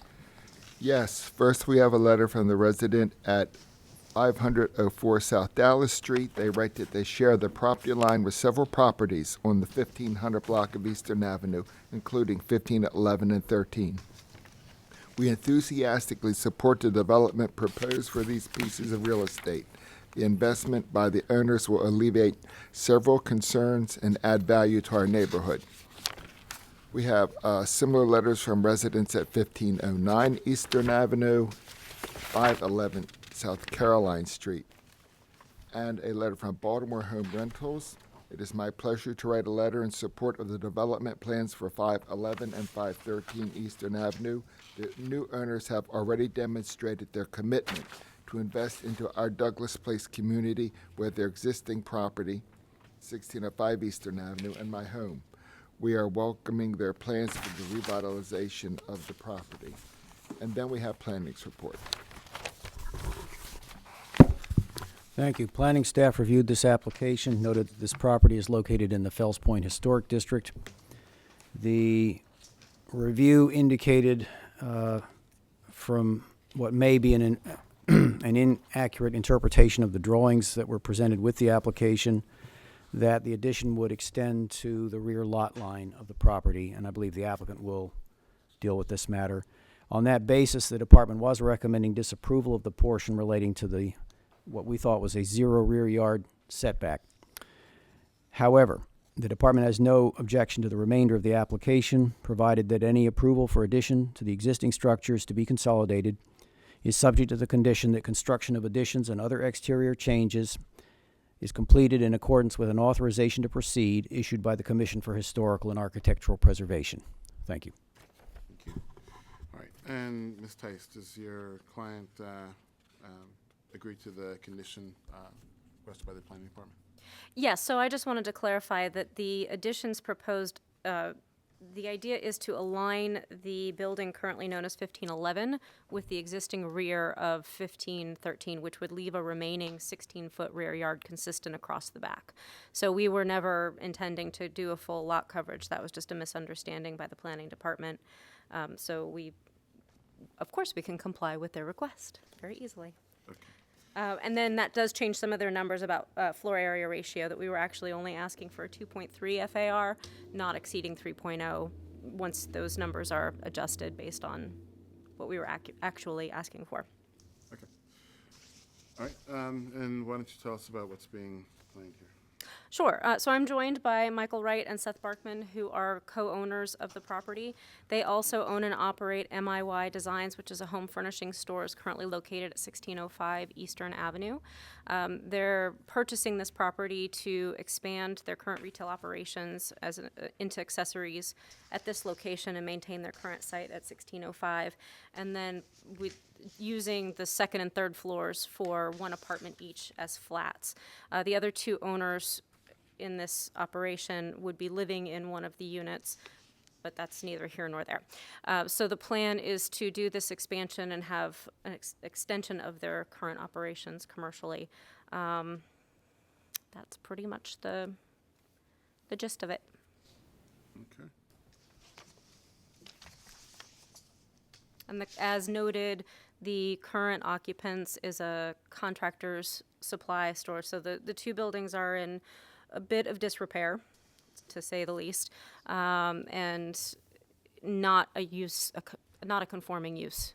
So we're proposing something that's much more compatible with a retail environment, and hopefully sprucing these two buildings up.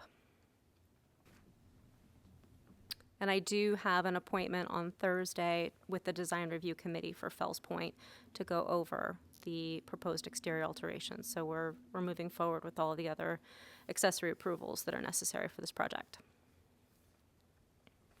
Okay. All right, and the information we have is that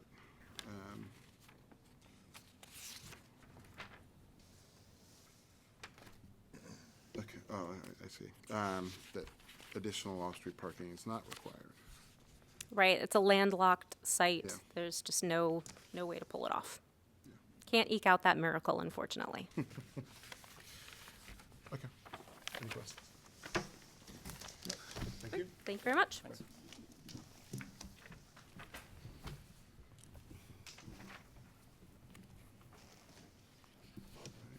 2016-4, 1728 through 34 Eastern Avenue, Nate Prettle.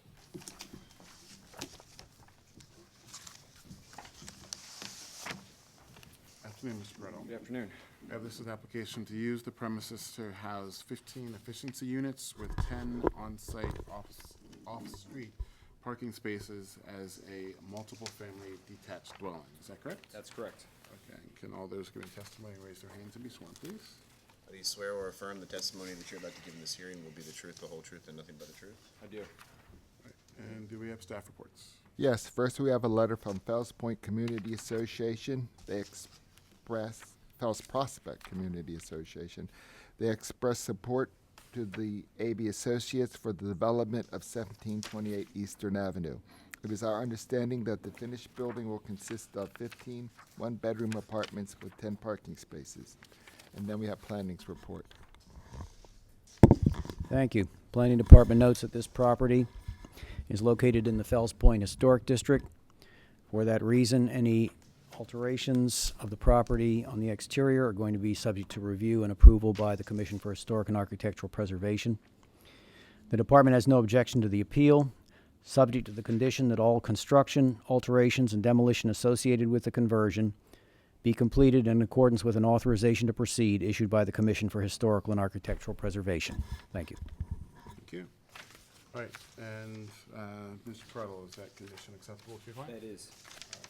And why don't you tell us a bit about what's being proposed here? Sure. So the proposal, as noted, and the zoning application is to convert the existing historic church along with a historic rectory building located along South Register Street into a multiple family dwelling. The church portion will hold 10 units, and the rectory building will hold 5 units. There will also be 10 off-street parking spaces off an existing alley on the first floor of the rectory building.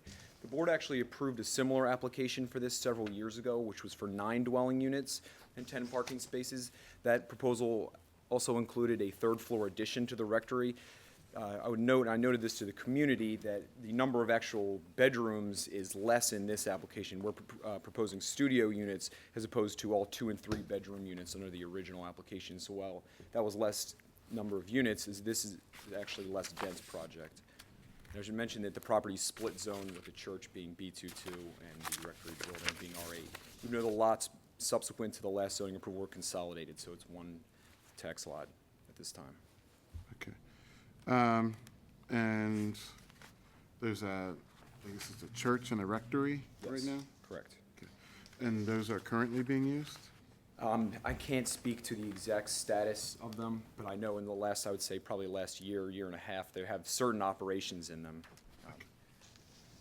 My client closed on the property maybe 2 or 3 months ago.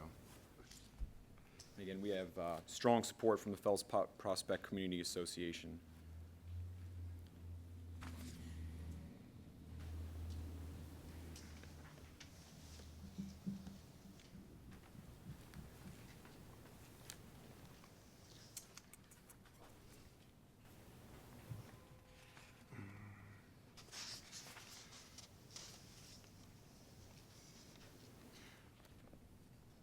Derek, we got this down as a conditional conversion. Is there?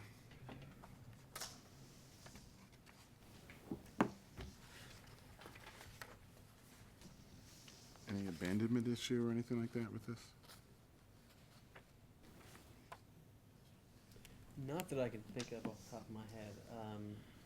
For the, given the zoning district, Mm-hmm. the type of use requested, I believe conforms to the B2 or the R8. Is that correct, Bob? So the abandonment issue, I mean, they would lose the church status, Yeah. but, Yeah. but for the residential use, it would be, Okay.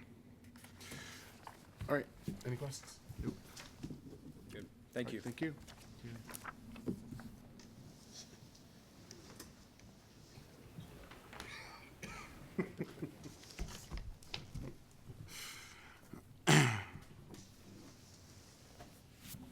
Okay.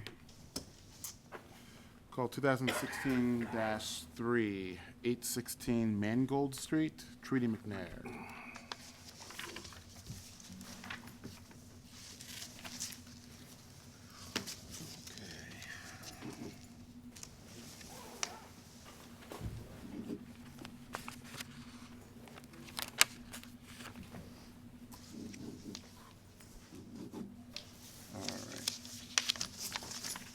Ms. McNair, we have this as an application to construct a two-story rear addition onto a single-family attached dwelling. Is that correct? Correct. Okay. And all those giving testimony, raise their hands and be sworn, please. Do you swear or affirm the testimony that you're about to give in this hearing will be the truth, the whole truth, and nothing but the truth? Yes. Yes. We have staff reports. I have nothing.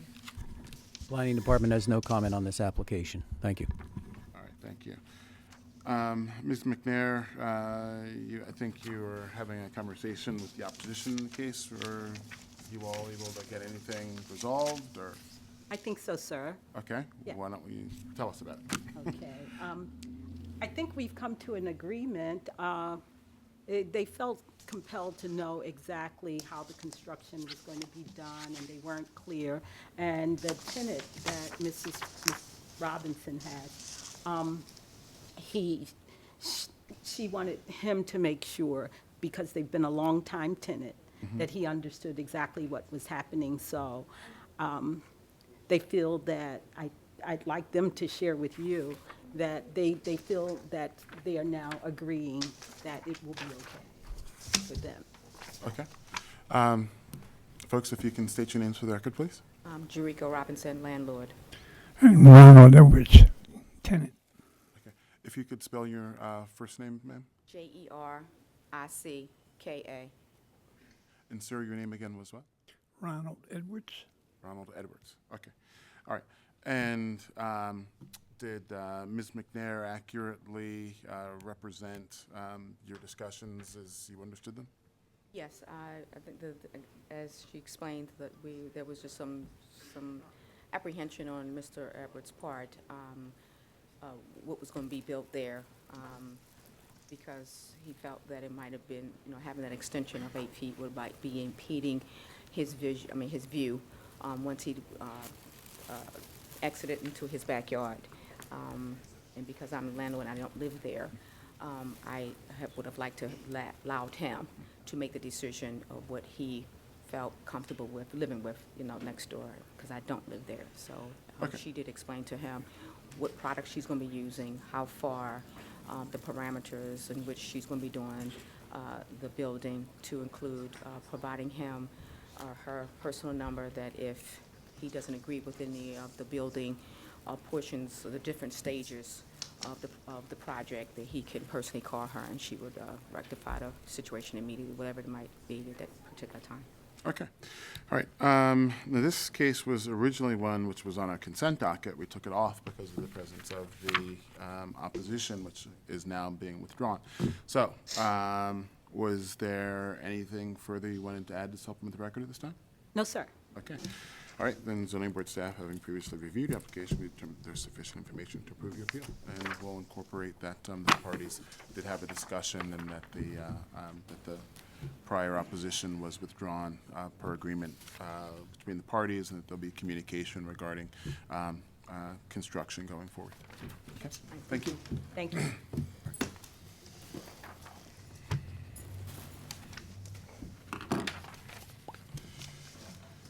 All right. Calling 2015-380, 2921 O'Donnell Street. Kelly James.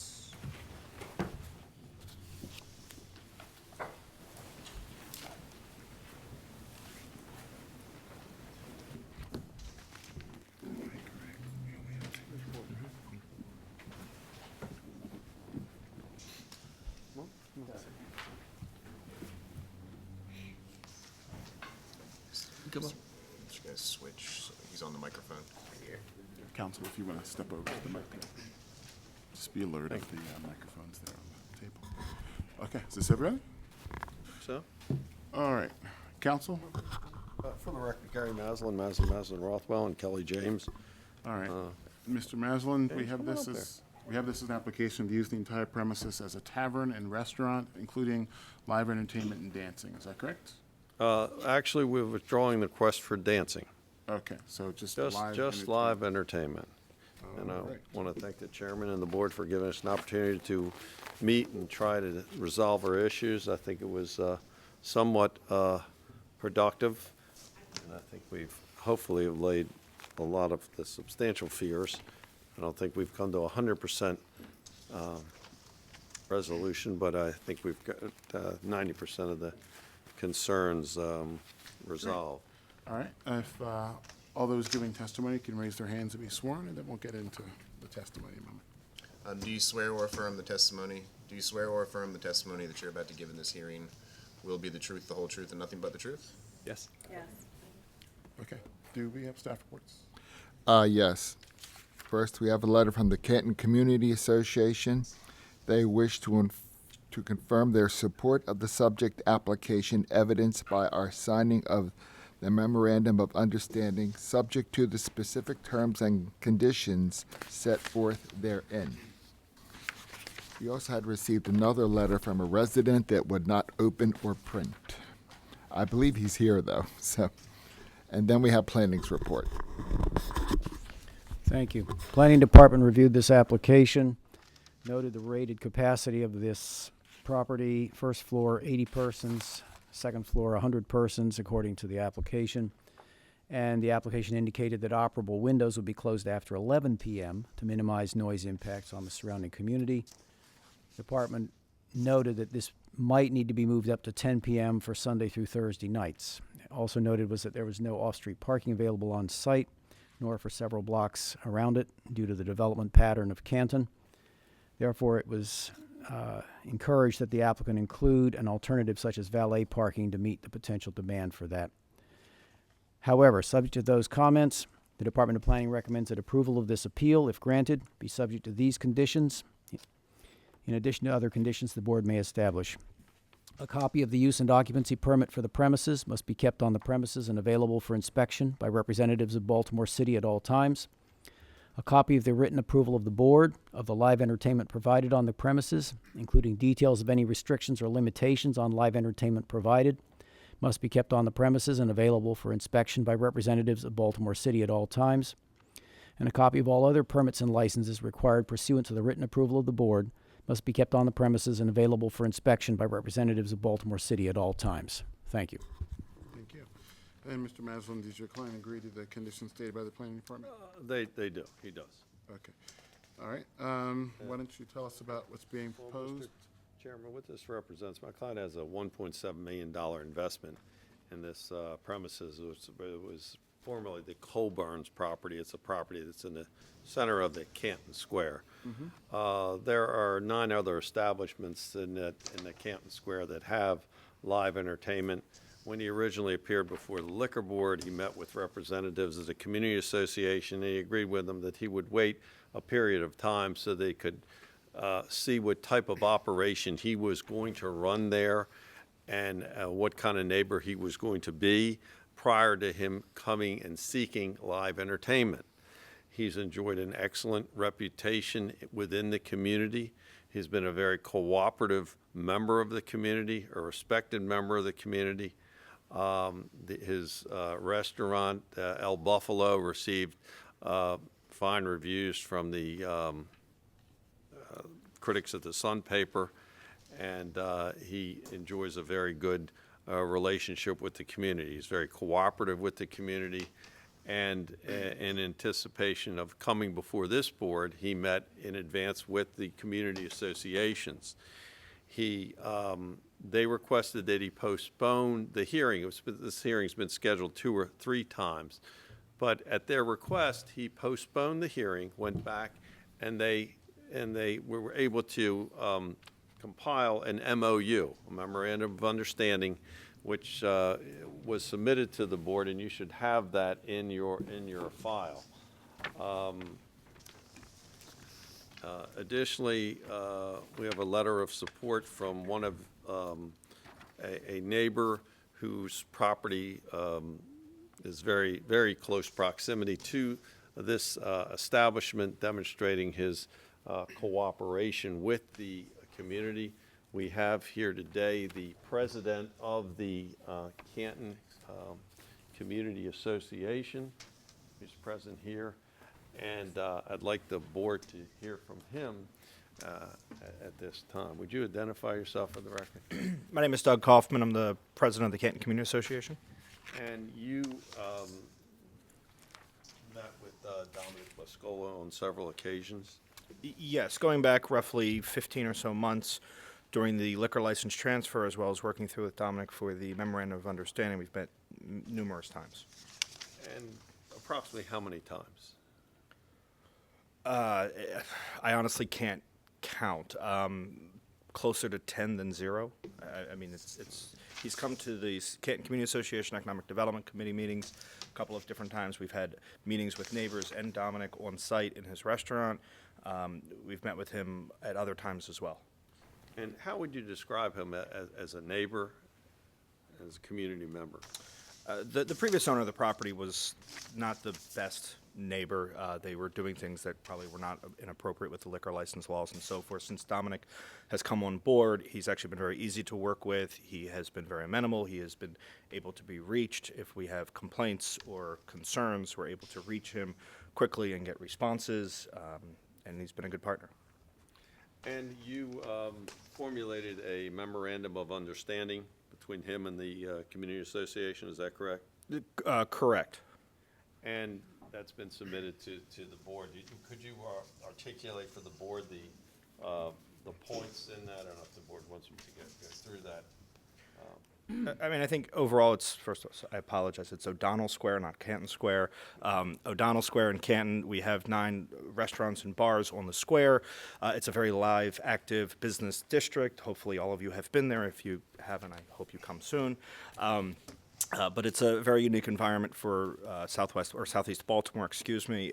We have memorandums of, we've taken the approach as a CCA to have memorandums of understandings where at all possible with establishments trying to get as many limitations and concessions from the bar and operators as possible for the overall livability and success of the community. So this one, we have these going back numerous years. We have them with every single establishment on the square with the exception of one.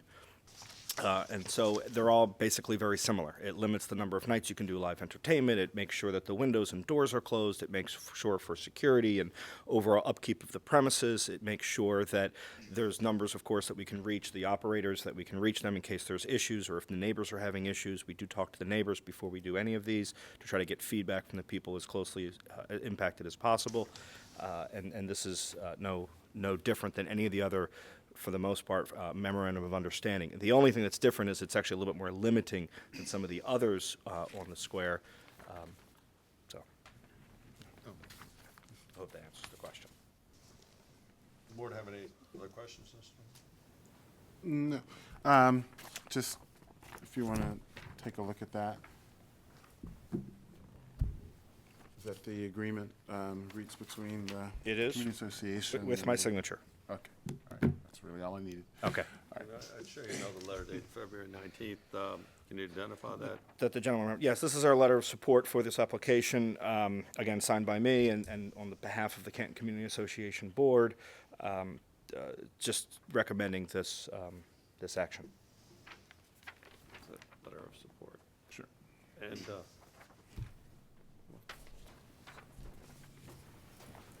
state your name for the record, please. Todd Nagel, And Mr. Nagel, where do you live? and I live about a block and a half away from the establishment. And you're here in support of the request for live entertainment for El Yes. Buffalo, is that? Can you Yes, tell I am. the board why you believe it's necessary for this establishment to have live entertainment? Yes, I can. I've been to all the other places around the square. They all have similar things, but El Buffalo is, you know, they don't have live entertainment, but they have everything that's great that I think embodies Canton, and they have great food, great service, and great management. So I think they're a great part of the community, and I love going there, and I'd love to see, you know, if they got the same stuff that everyone else got in the community. Okay. Where's the young lady?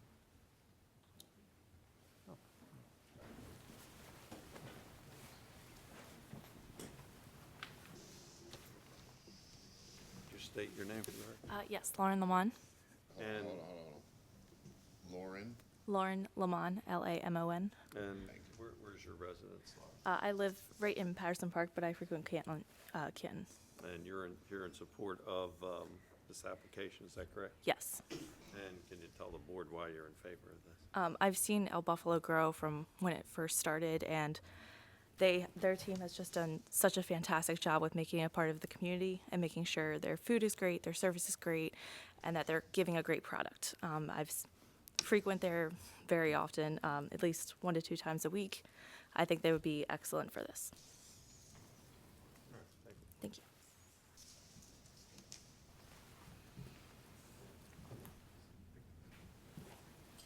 Could you state your name for the record? Dominic Lescola. Now, Mr. Lascolo, you are the applicant here, and can you tell the board why you're seeking the live entertainment request? We've made a significant investment in this space and in Canton Square, and just in an effort to be competitive, I think it would be a welcome addition to what we already do as a food and a general service establishment. And you're responsive to any community complaints that you receive? To the best of my ability, of course. And you've met with, earlier you had an opportunity to address some of the concerns that some of the neighbors have raised with you. I did. And one of the concerns was decibel levels. You understand that the music has to be within the health department requirements for decibel levels, is that correct? Certainly. And you also, in response to one of the concerns of the neighbors, even went above and beyond what's in the MOU. You agreed to, as I understand, put in some soundproofing against one of the walls in your establishment, is that correct? I have. I've been in this space since 2012. We just completed purchase about a year ago in February. Mr. Ritter, who stands to my immediate left, again, we've been engaged in dialogue in those 4 years. And as an additional effort to be compliant with the community, we just had the discussion outside, and I agreed to do some additional soundproofing and acoustical tiles to limit whatever music might be going through the walls. Does the board have any questions of Mr. No. Thank you. That would be what we'd have at this time. Okay. And Mr. Meslin, you said that that there was some discussion outside between the parties and about 90% of the issues had been resolved. If you can sort of identify areas of agreement.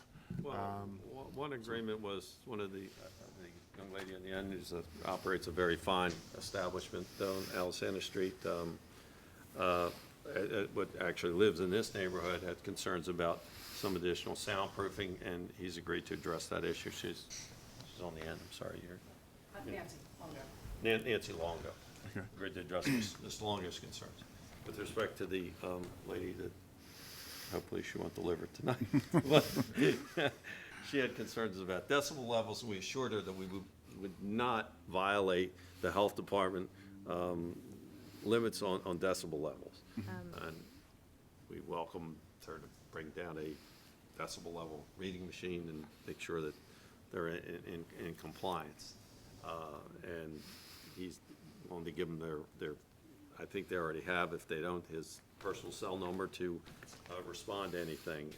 As the president of the association said, he is very responsive to any concerns. I don't know of any licensee in the neighborhood that met 10 times with the community association to address any concerns. And he did abandon his request for dancing, just to as an accommodation. Okay. And as I understand from the MOU, trying to see if I can find it again. I saw in here that there was an agreement as far as no amplified music. Is that correct?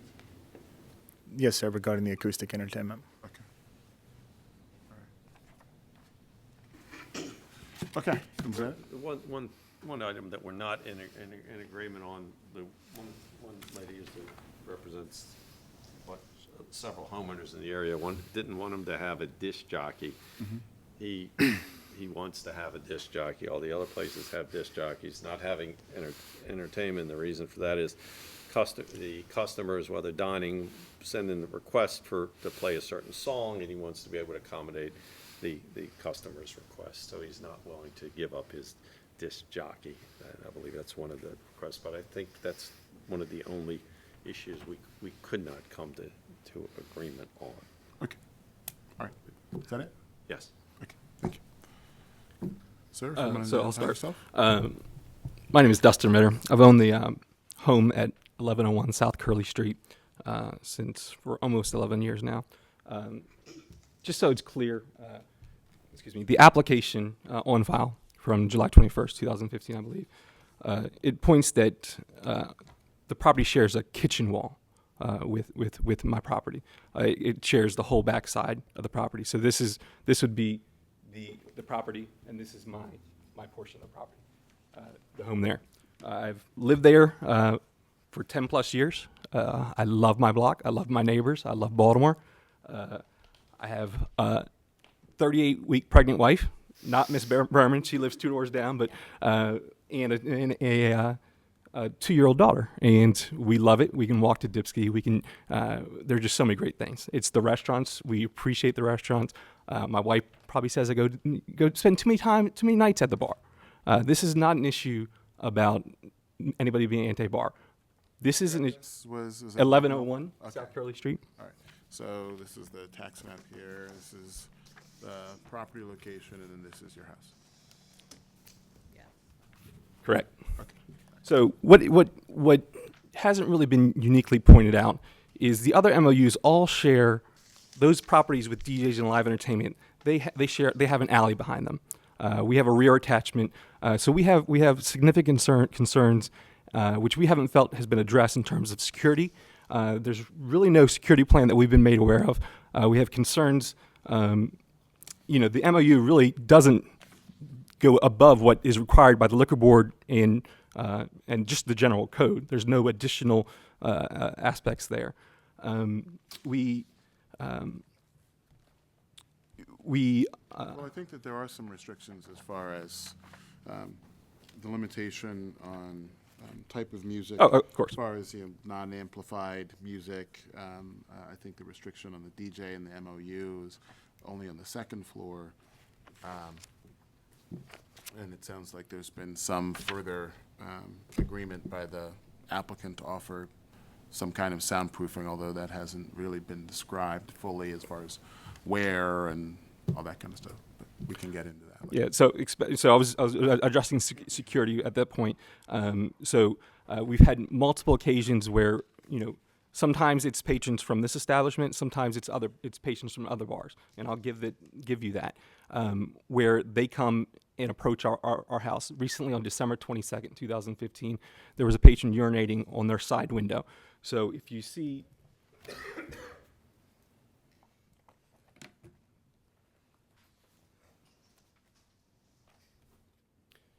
this is the front portion of their building. You said it was a patron, someone from their Correct. establishment? I had seen him exit the door when I was coming out. I kept walking. I saw that he turned the corner and was in the window. He was urinating on the building. I was at my home. I approached him. I alerted the security staff on scene. As they saw me approaching, the door was locked, even though the establishment was still open. Okay. When they finally come out and get him to stop urinating on the building, on our sidewalk, which attaches to my building, to my property, he yelled. He encouraged the patron to stop, and then went back inside. At that point, the patron physically confronted me, threatened me, and I was left there to deal with this on my own. So the security, the MOU, does not really address obligations of the staff to maintain their property and what level around Curley Street. There is a previous MOU that the CCA has on file with the liquor board. There's issues with that's not been presented here, but there's issues with that have not been met, and they've entered into a new issue. So in terms of security, we've had constant issues. Again, some with this establishment, some with other establishments, but this is something that we have not gotten assistance from any other city government agency. We've reported this to 311, we reported to 911, we reported to our CCA, and we're just not getting what the next steps are. So that's security. We have concerns. We'd like them to clarify in specific details what their security plan is. In terms of noise issues, there's not been 1 week in the last 2.5 years that either myself, my wife, or my daughter, since she was born, were not awoken at least one time between the hours of 11:30 and 3 o'clock in the morning. There's not been 1 week. That is something. The MOU is written under the assumption that the noise in all levels are maintained within the property. Okay, so this is my concern. Is we've had discussions with the liquor inspectors at the request of the CCA. We've contacted them. We've had discussions, and they feel they are not unable to enforce the health code. And I understand you're the zoning board, but in terms of my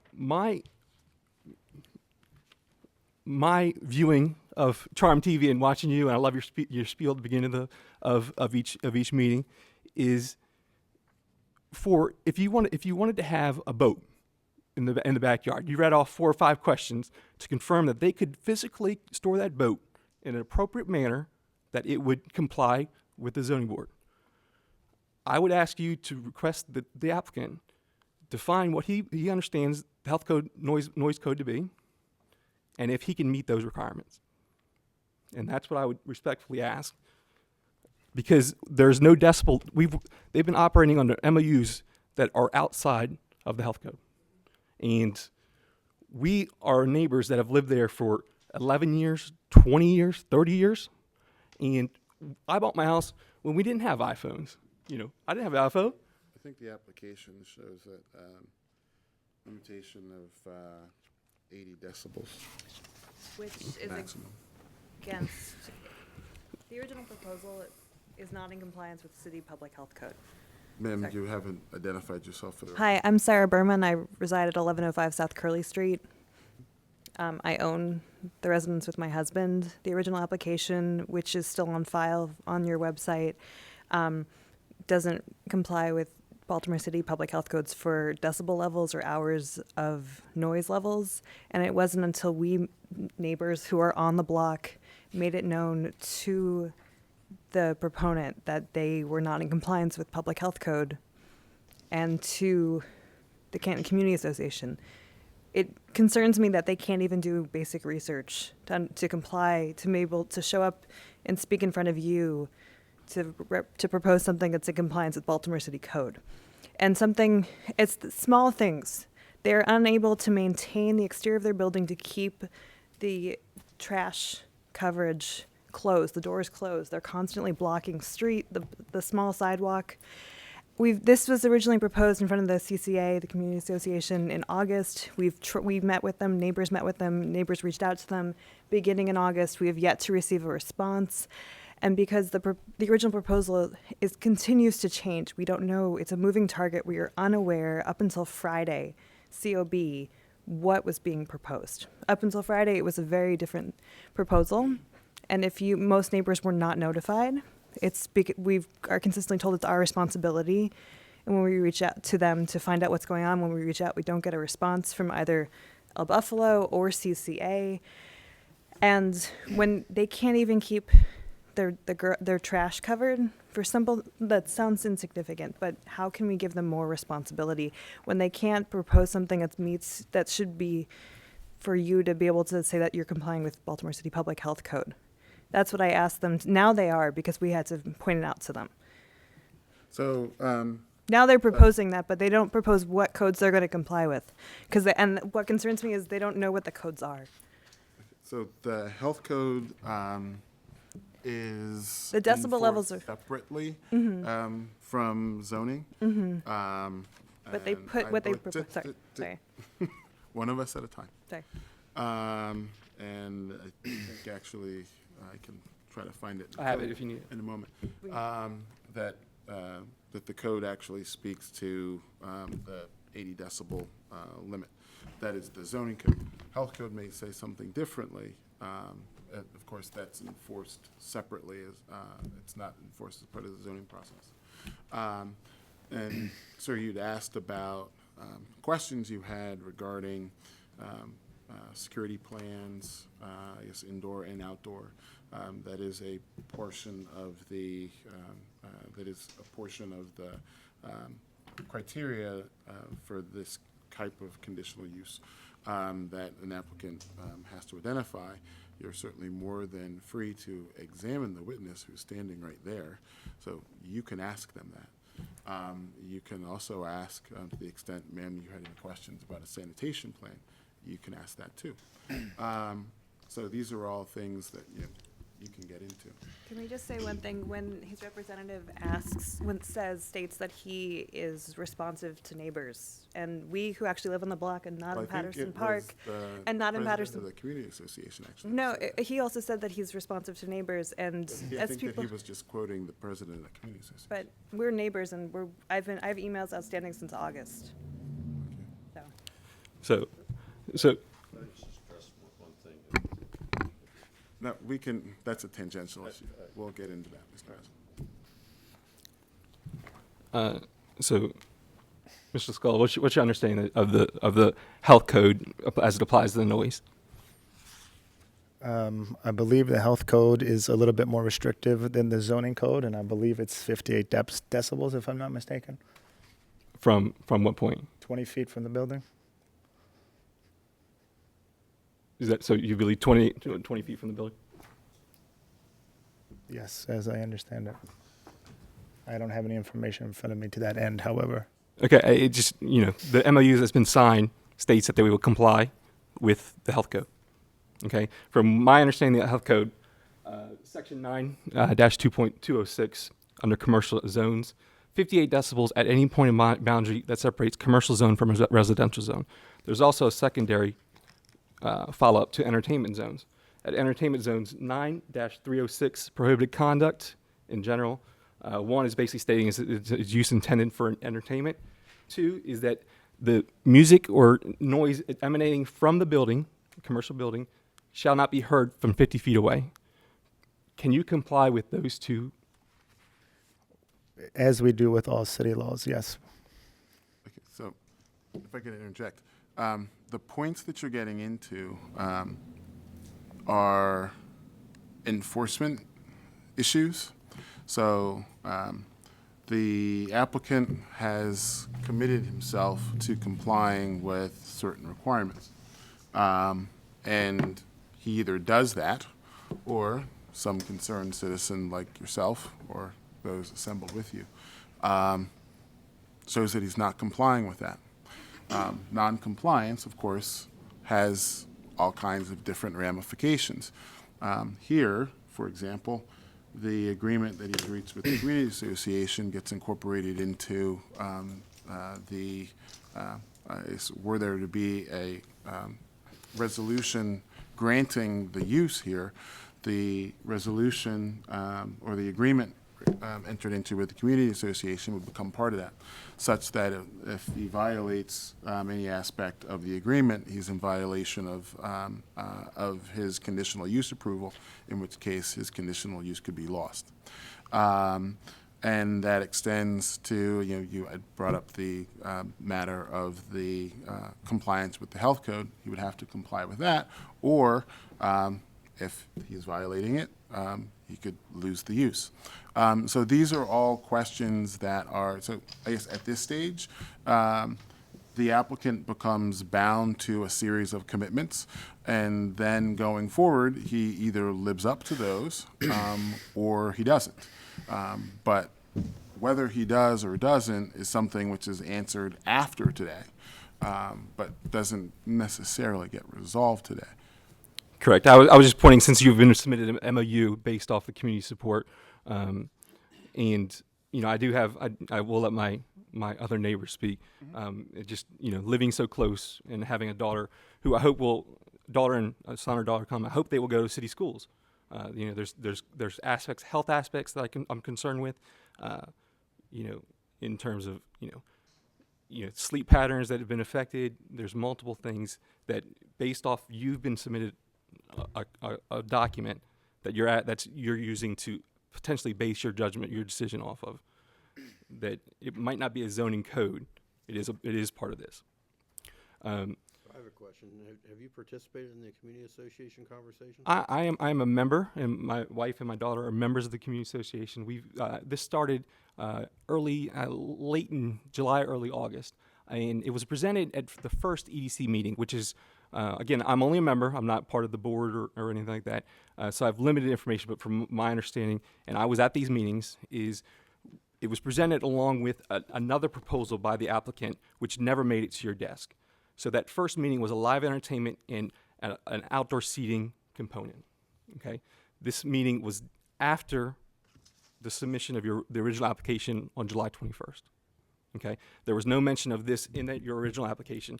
I was unaware of the original application at the time of that first meeting in August. Okay, we had conversations. Those conversations dealt almost exclusively with the cutout and the outdoor, the side seating. I will admit to Mr. LaScala, it got heated with other neighbors. It got sidetracked. But it was focused on here. There was a follow-up meeting at Mr. LaScala's establishment. I attended for a portion of it. My wife went, and I watched my daughter. I came over. From my understanding, that kind of resolved the issue regarding the outdoor seating. It didn't address the live entertainment.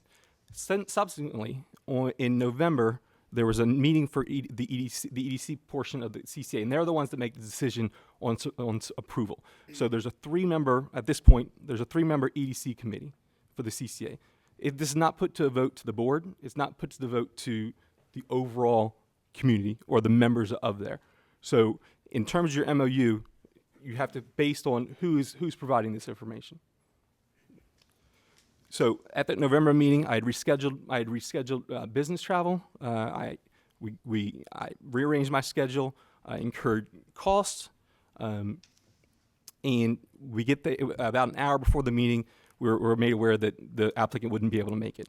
I don't want to speak.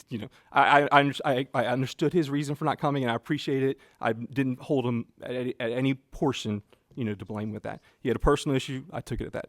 But then there was a subsequent meeting held 2 weeks ago on Monday. And based off the CCA's notification to me, I was in the meeting minutes, in the agenda, it was anticipated that somebody from the applicant would be present. Nobody from the applicant was there to discuss these issues. We have a lot of unresolved. I don't have well, tremendous scholar. This is just something where he's not going to hear, but there's too many loose ends. You're going to hear from other people. We've had, if the plan was he should have showed up to that public meeting, we could discuss this out and we could have these conversations. But rather, when we suggest that we come and meet here, it's not the time. It's too late. We should have sat down beforehand. And I understand, you can go either way, and it might not, most likely, it's not going to go my way. But the fact of the matter is, there's options, and for our city to improve, really, it's really not fair to all my neighbors who couldn't make it here that we have an application dated July 21st, 2015, that it's working on a 3-day, Tuesday, Friday, Saturday application, and then all of a sudden the MOU's changed the field, and that's not public. I don't believe it didn't have the chance to get online. There's nothing.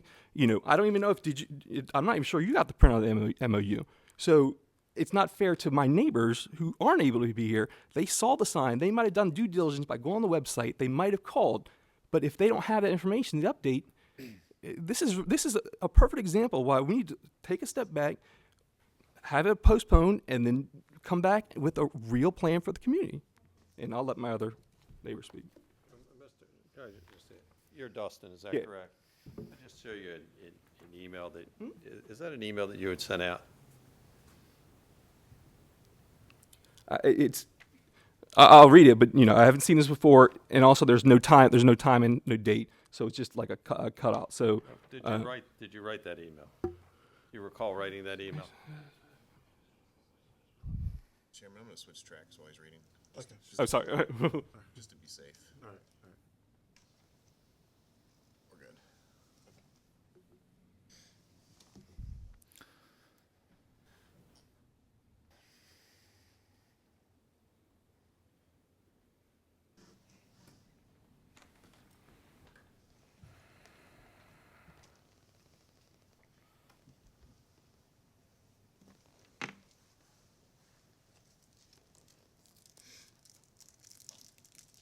This sounds like something it sounds like something I can write. I do not know. There's no date. There's no time.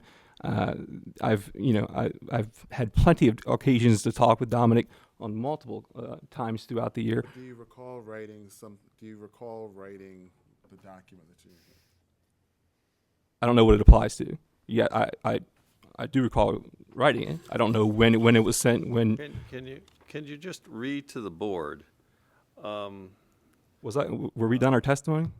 No, I'm just asking you just to read to the board. This first paragraph down there.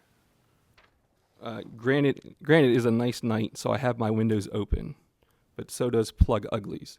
It is 1 a.m. and I can make out the words to the songs they are playing, and I live on the other side of the square. Plug Uglies is, I believe, 2818, something like that. It's probably like Cladas or something like that, isn't it? It's more diagonal. Okay. It is unfair for me to ask Dominic and his team to turn down the music and/or shut the windows and doors and not do the same thing for the square. I'm an equal opportunity complainer. If there's MOUs that are not being followed throughout Canton Community Association, this is one of our arguments, and why I'm pushing this issue is there's no enforcement of these MOUs. And Sir, could you just please read the rest of it? Okay.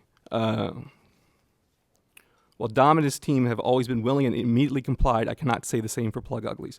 Last time I approached them, I was laughed at, told to F off by their bouncer. You can ask Dom, and I think he would say I've been pretty reasonable in relation to noise complaints. All right.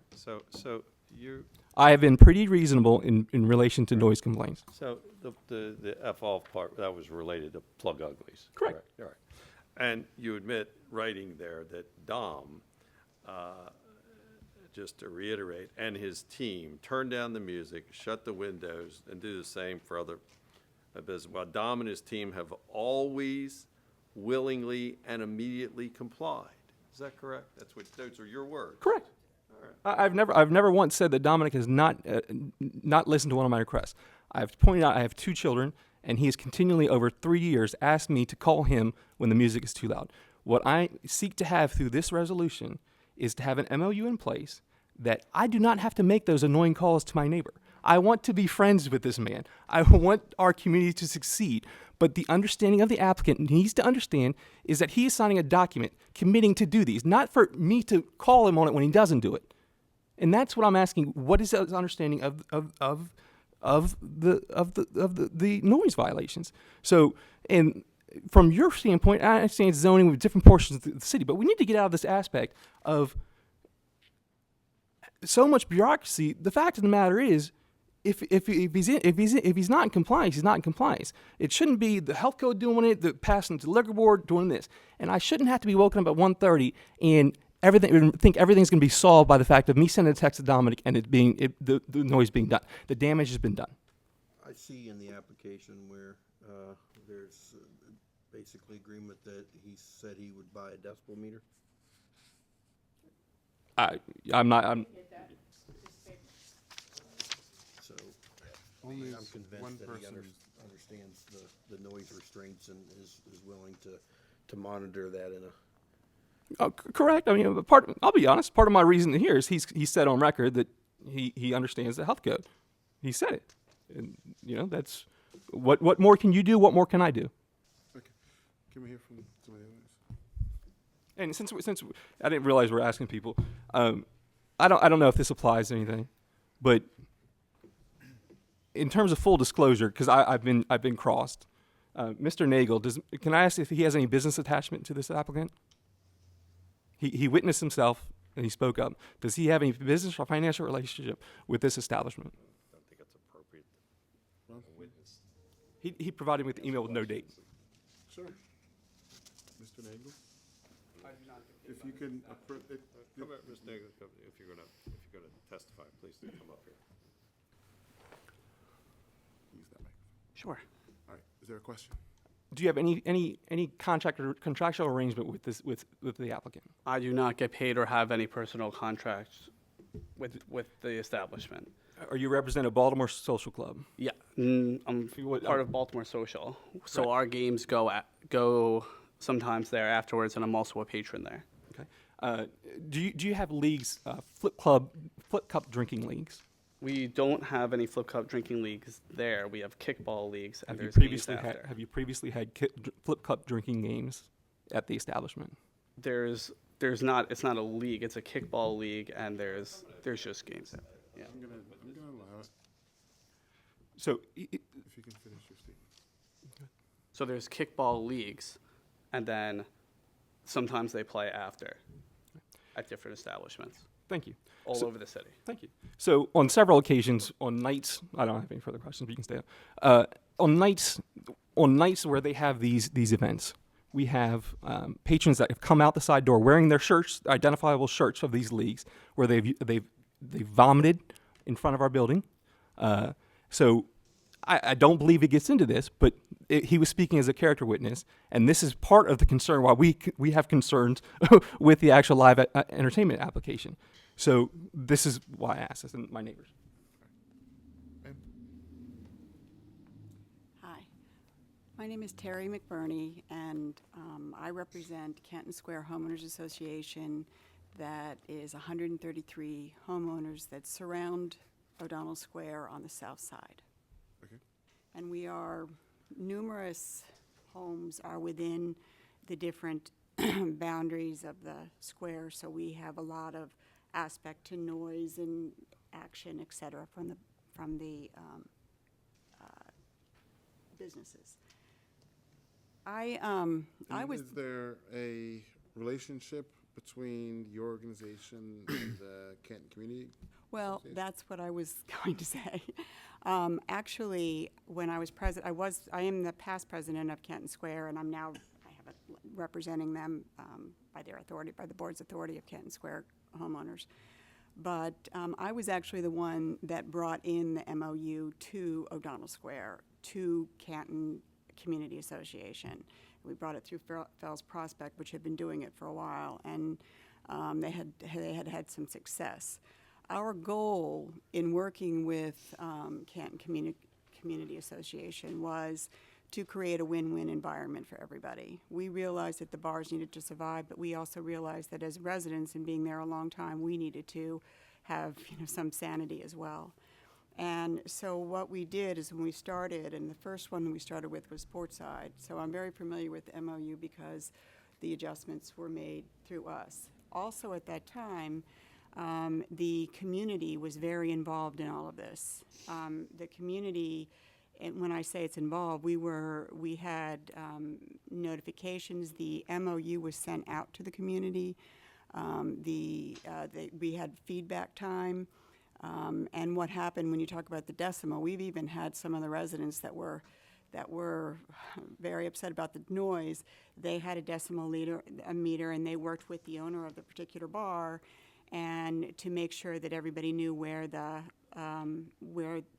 level was that they needed to be, including the fact that when you engage everyone within the community, you then create a much better win-win environment.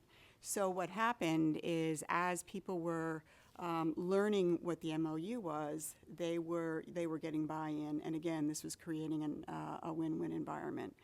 Also, on the end, the MOUs, we had the signatures of Canton, and it turned out that I did represent a lot of the different streets, such as there were some private homeowners on Linwood going up to O'Donnell, and the private homeowners on Curley Street as well, that did butt up to O'Donnell Square, so we ended up representing them as well.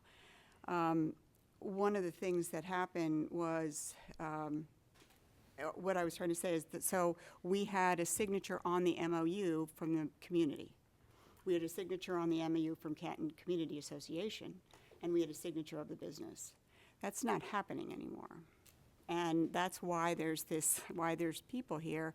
And I can tell you that the reason I'm here is because I'm trying to understand what they were asking. If you were to look at your application, which I informed many of the residents, as did our board, to go ahead and get online and look at the application, it really doesn't have anything to do with what is being proposed today. And the proposal of the MOU was dated, if you see, February 18th, which really got out on Friday. And that's really not the amount of time that you should be giving to somebody. The differences in the different MOUs are the other businesses that signed this. They had we're not denying live entertainment, but they had it maybe 3 or 4 days a week, depending on the situation. This is 6 days a week. Because if you take the DJs are separate from the live entertainment. I didn't even think about it, but Dustin's or Mr. Ritter's issue with Plug Uglies, they had a DJ. That's one of the reasons we don't want DJs, is we feel that DJs can get very loud, very out of hand, and people can get very rowdy with that. We're certainly willing to work with everyone, but we have been, I didn't even know about the MOU until Friday. How can I inform 133 homeowners, that we have a whole different thing on the table? So even for me to come here and say, this is, you'll do this or you do that, it would be irresponsible for me to go back and say, well, they've agreed to do this. And particularly because I would certainly, if you agreed to it and tell me, I would like to see it in writing. We're not trying to stop your live entertainment. We want you to be successful. We want O'Donnell Square to be successful. We were there before O'Donnell Square became popular. Canton Square Homeowners Association, those townhomes have been there for over 30 years, long before the square was even popular. But we want to keep it popular, but we also know that people come there because they know it's a residential community, and then they have this, and that it's safe, and they have this wonderful aspect of going to the bars and enjoying it. The residents talk to the people coming by all the time. Yes, we have issues. When you have the homeowner buy-in, where they they understand the implications of what a bar can and can't do, they work themselves with the bar owner instead of creating havoc that you don't need as a board themselves. So my aspect is, we want to work with them, we want to create a win-win relationship, but we didn't have any information given to us because what was on the website was not what we're looking at today. And I'm just asking that we had that capability to do what we did, and we're very successful with the other units, the other bar owners, barring Plug Uglies. We weren't really involved in that. You know who John Hammond is? I do. Who is John Hammond? He's the president of. And that's the organization you're Correct. here on John behalf Hyman. of. Hyman, I'm sorry, Mm-hmm. Hyman. Are you aware that the Canton Community Association reached out to John Hyman, the president of the association you're speaking of, and submitted to them the MOU, and he in fact approved the MOU? He told me that happened this morning, and I told him, and I asked him a couple questions as to what he understood, and he was not understanding the things that I believed I understood. So that's why I'm here today, because he didn't, he said he was. Is that a little disingenuous for you to represent to this board that I can't tell your you. organization didn't have any input or I can about honestly. this MOU when Okay. Well, let me tell you this. I have an email recall from the- John, and you're welcome to read recall it. the president of the association who can You're testify welcome. I'll that read this he to spoke you. with I- them Wait, directly. one at a time, one at a All right, time. go ahead and finish. No, I Andrew. just, could you? He told, all I know is that he told me that he called. And I asked him some questions, and he wasn't able to answer them, and I said, I will be happy to do this. I cannot tell you what your conversation with John was. I cannot. I was not there.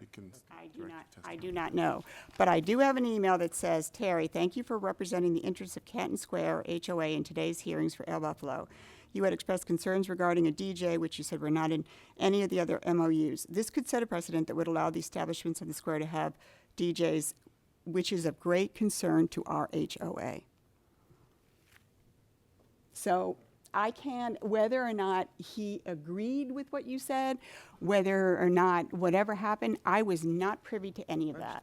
I am just privy to the fact that there was confusion, and it's very, you're welcome to look at this. It's very clear there was, and I'm just asking for time to clear it up. Could you come over here? Sure. If I could just multiply. Mr. Maslin, as I said at the outset, there's going to be presentation by the applicant. Just- Then we're going to hear from the opposition, and then you'll have. My witness has a time restraint, I just wanted to. Sure. Man, do you want us to make this part of the record? Yes. I mean, if that's, It's up to you. that's fine. All right, sir. Okay. My name is Steve Charles, and I reside at 1111 South Curly. Nancy Longo, as my wife, resides at the same address. This 1100 block of Curly Street is one narrow street, and Dustin lives about 5 doors down from us, that is Mr. Ritter. The character of this street is different than those located next to all of these other businesses, including Plug Uglies. As Dustin has pointed out, he shares a common wall with El Buffalo. El Buffalo, regardless of the law, regardless of this document, which is dated February 18th, 2016, which nobody saw till this weekend,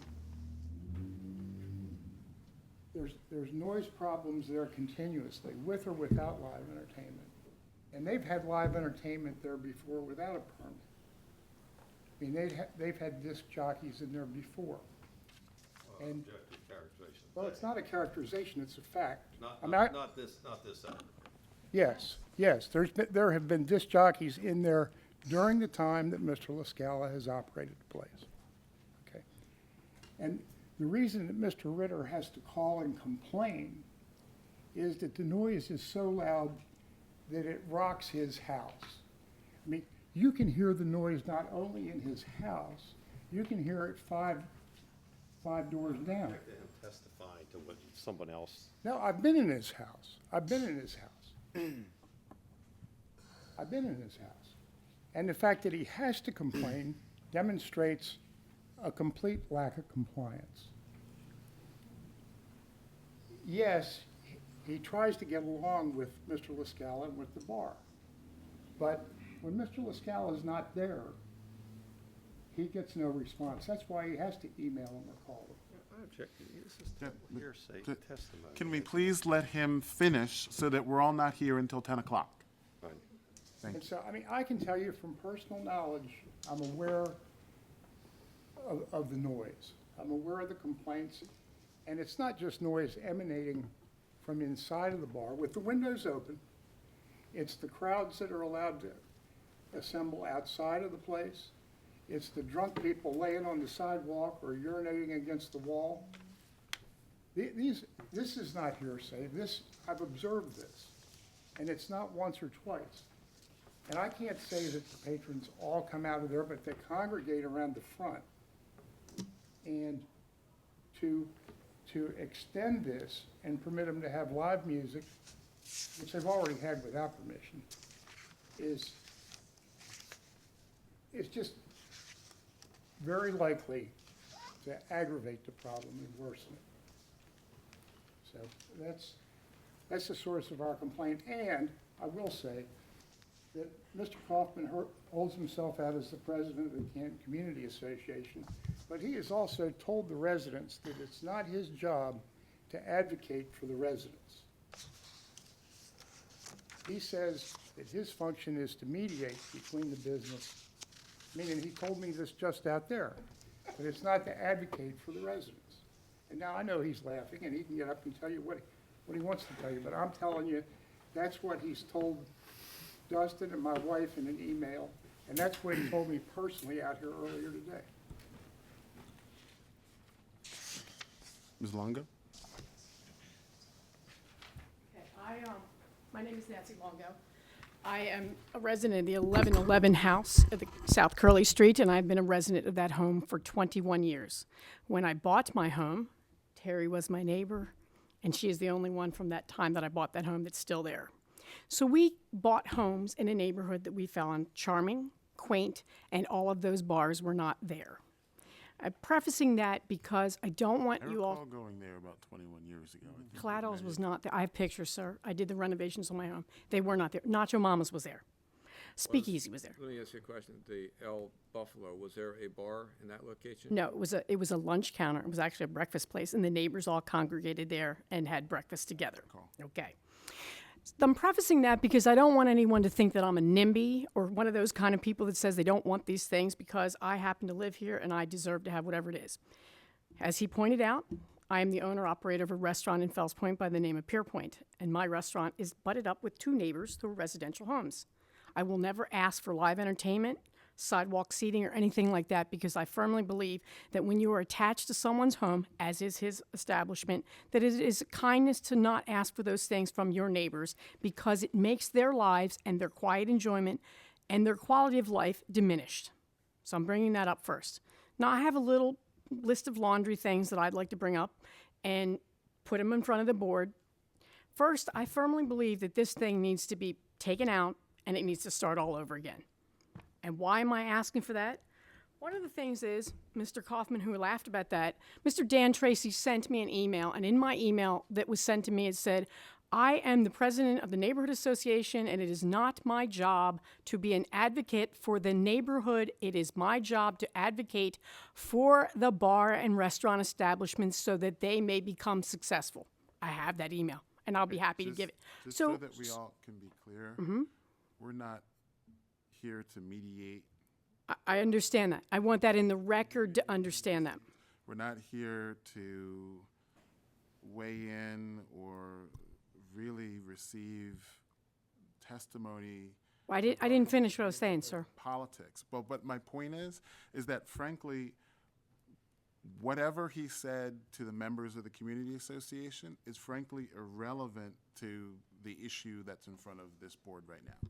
Well, that might be an issue. They should not hold themselves out to be the Canton Community Association because a neighborhood association that holds himself out to be a neighborhood association.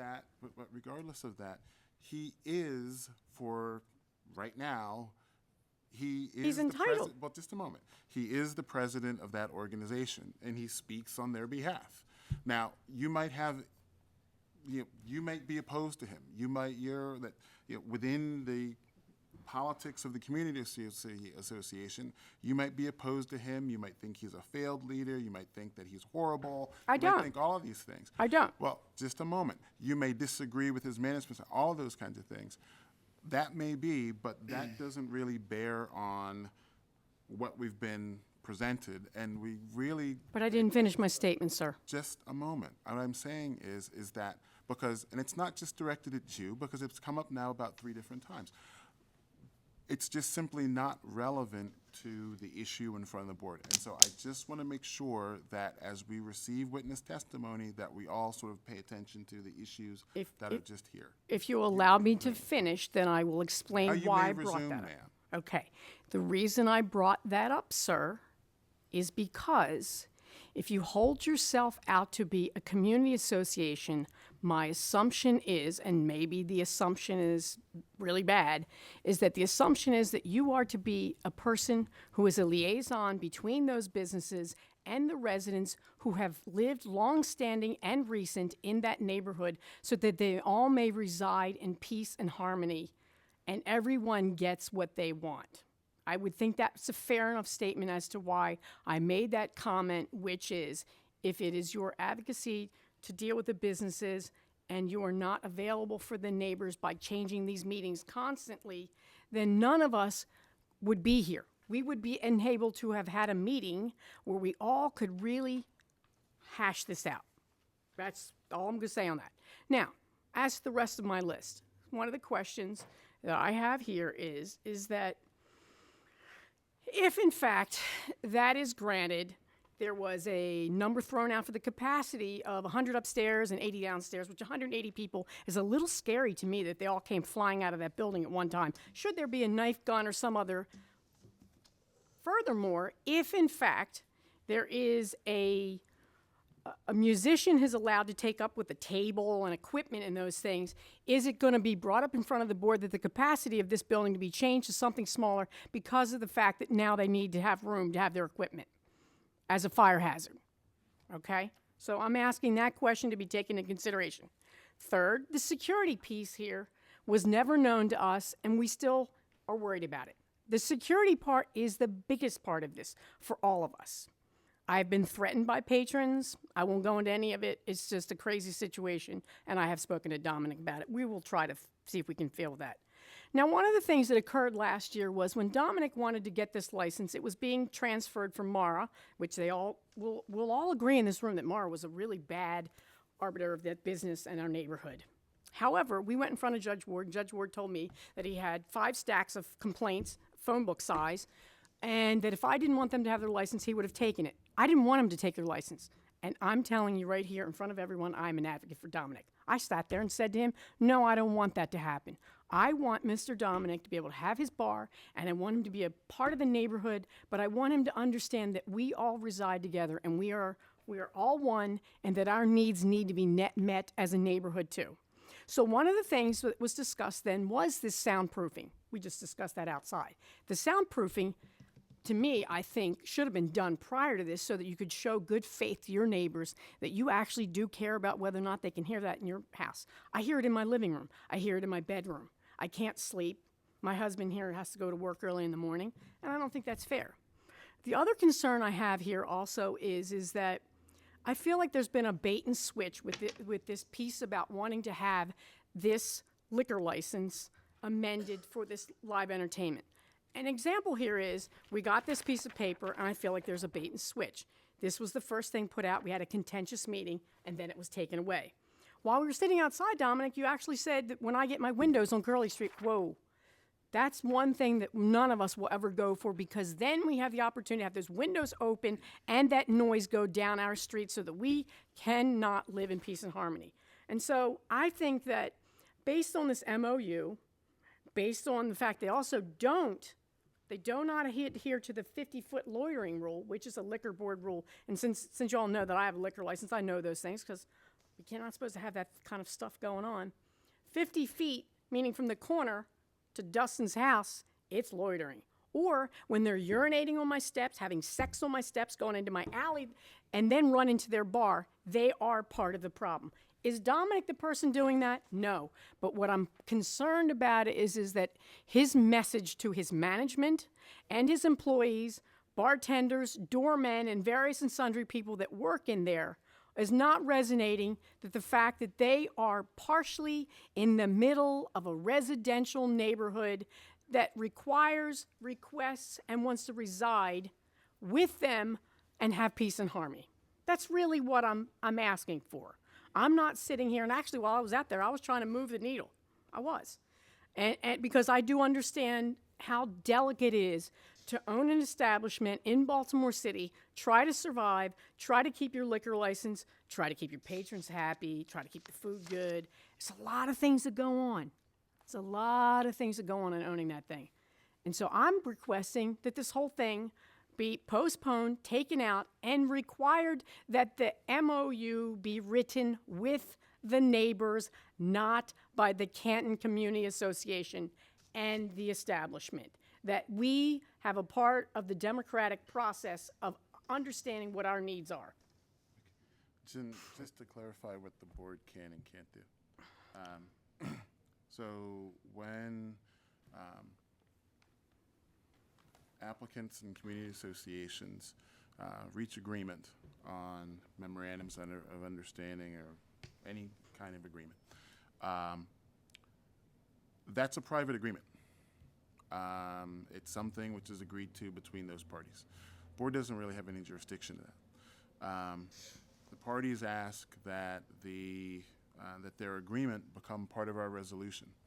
We do that because it's been requested, and that agreement now can be enforced through the zoning process. But the board doesn't have any input, and the board doesn't have any real jurisdiction over the process by which parties reach agreement.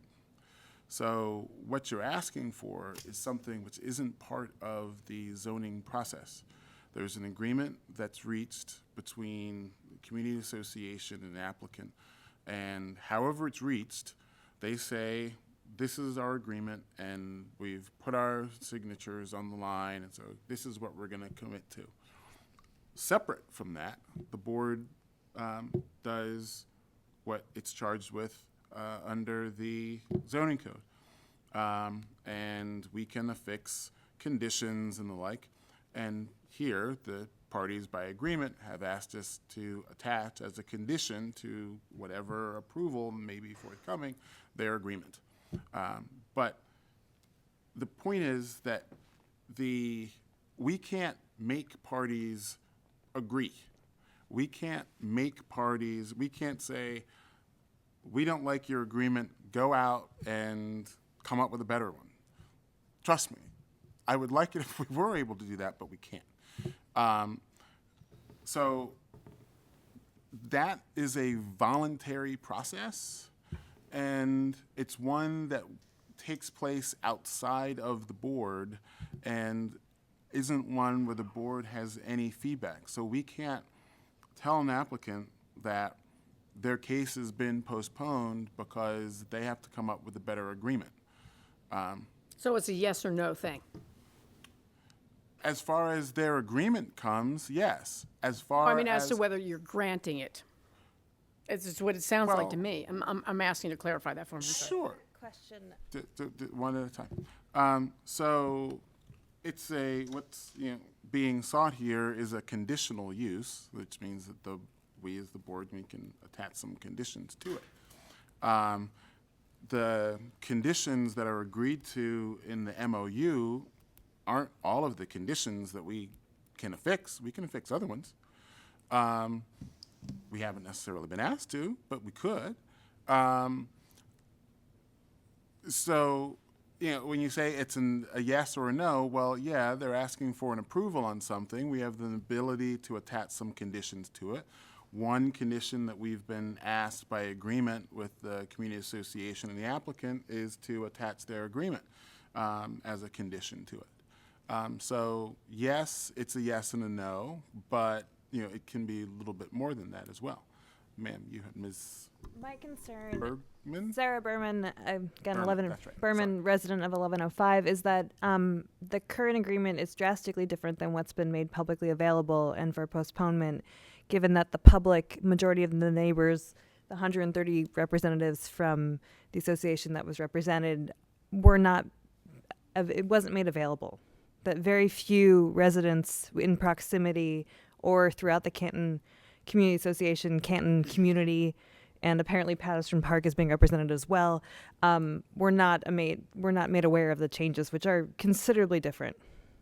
And just to provide the public that ability to be able to comment. And so, again, that gets into the sort of the community politics of it. Whether the community association here did all they could to this was sent out. Just a moment. Sorry. Whether the community association here did all that they could to disseminate all of the information in a timely fashion, that's not something I'm going to weigh into.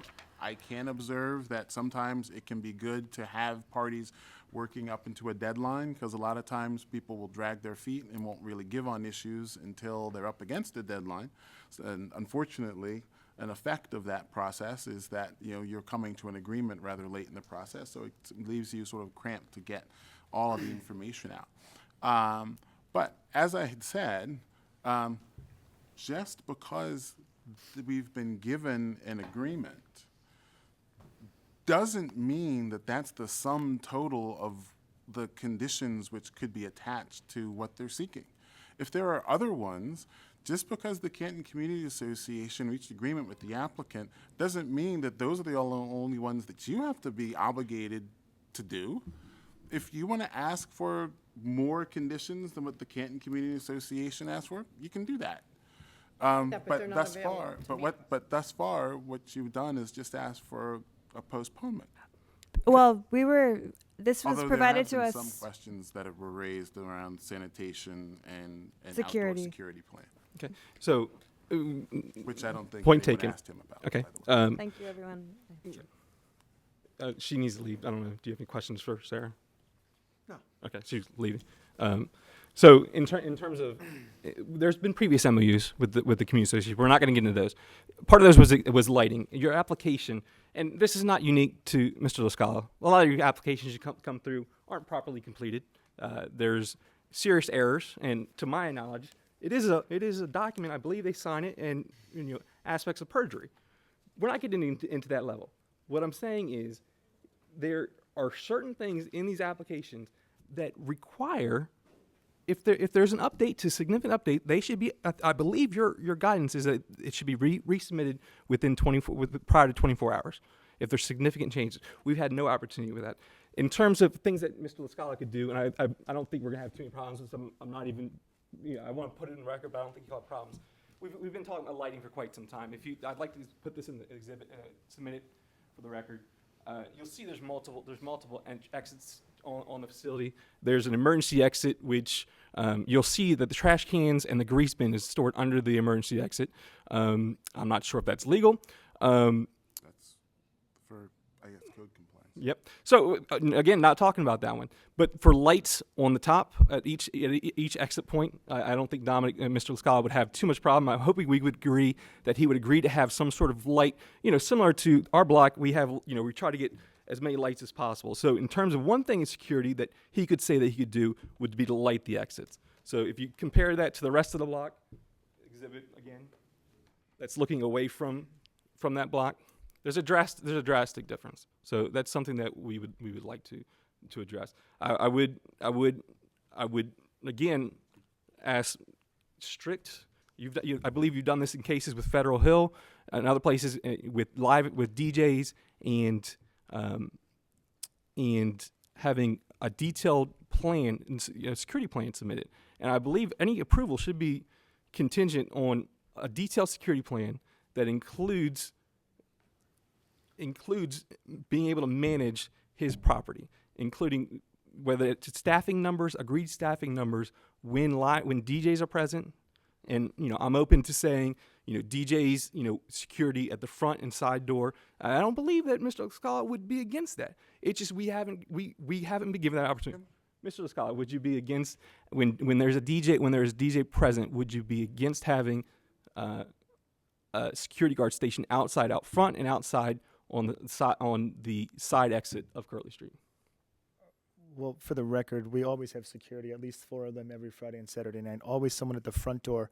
I don't know how much sense it makes to have someone on the exterior of an emergency exit, but we will have someone situated on the interior side of that emergency exit on the side door to Curly Street, in addition to the front door and the 2 security personnel that are also upstairs as well.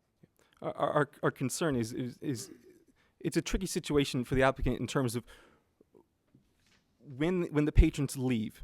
And again, this is not necessarily zoning, but every opportunity I'm going to at least bring it up, is that once his patrons come out and smoke, talk on the cell phone, they're still his patrons when they return to the establishment. And having somebody inside on that South Curly side, if you look at the second picture, there's no view.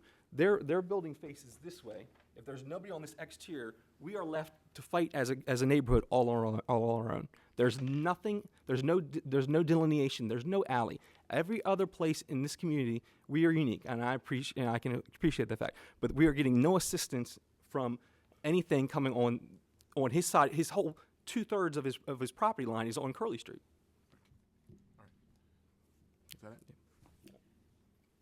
I would like to ask that I have the. I have actually. You're asking me to question. This is actually going to be the last person. I know. To speak before we go back. I would like to ask that you asked to have it have the time to be able to work with you regarding the night, the days, the times, and the DJ, so that I can work with our community association on that. You're asking me what's represented in the MOU? For DJs, No, Thursday, I'm Friday, and saying Saturday I- evenings till 1 a.m. That's what's represented in Right. the MOU. But then the days Thursday, Friday, Saturday. for the DJ, but the live entertainment is 6. You have 6 versus 3. I would like to be able to go through that with you and explain to our 133 homeowners what you're trying to do and to create this win-win relationship. But I'm going to need And of that course, I'm open to continuing dialogue. I don't really have definitive plans for that aspect of it, but as we went through the process, it made sense to apply for it, to have that freedom if and when we choose to embark on that. But before I do, I will liaise and reach out to your community. But as of now, we don't have any plans for live entertainment at the time. We just want the freedom to do so when and if we choose. And given that fact that doing this and you don't have any plans to do this. I want the freedom to do so, also the disc jockey, these things are conjunctively part of our proposal. Well, that's But I don't, as I sit here, I don't have plans for live entertainment every Monday, Tuesday, Wednesday. I just don't have wanted those. to be able to explain and to have this information and to understand more as to what you're trying to achieve, as we did with the other bars that, and the community association, that we did not have that opportunity on this one. So that's all I'm asking for, and those were specific questions as you asked me to give. Understood. I'll make every continuing effort to continue to communicate. If I could just briefly have a rebuttal, please. Yes, Just please. come up, And I'm please. allowed to put in the record what it is that I would agree to? I'm sorry, I know it's gone late and everyone has to get out of here, but I'm sorry, my name's Doug Kaufman again. Just a couple of bits of clarification. So I've been the president of the CCA for a week. This is my anniversary. The previous president is now He is the head that wears the crown. Exactly. The previous president is now the vice president, Sean Flanagan. He is the one who had direct conversations with John Hyman, who is the president of the Canton Neighbors Homeowners Association. He was in support of the MOU. It was sent to him. It was in keeping with the rest of the MOUs that we have on O'Donnell Square. The unique situation that Mr. Ritter is in, sharing a wall, is unique-ish in that there are 2 other restaurant bars in O'Donnell Square that also share a wall with an establishment that is also able to play different types of music. Also, just because I don't think it's been stated so far, we've checked with the police department, fire department. There are no records. There's no liquor violations. The police and the fire department do not look at this as a problem establishment. They think it's been perfectly fine in 4 years that Mr. Lascola has been operating there as well.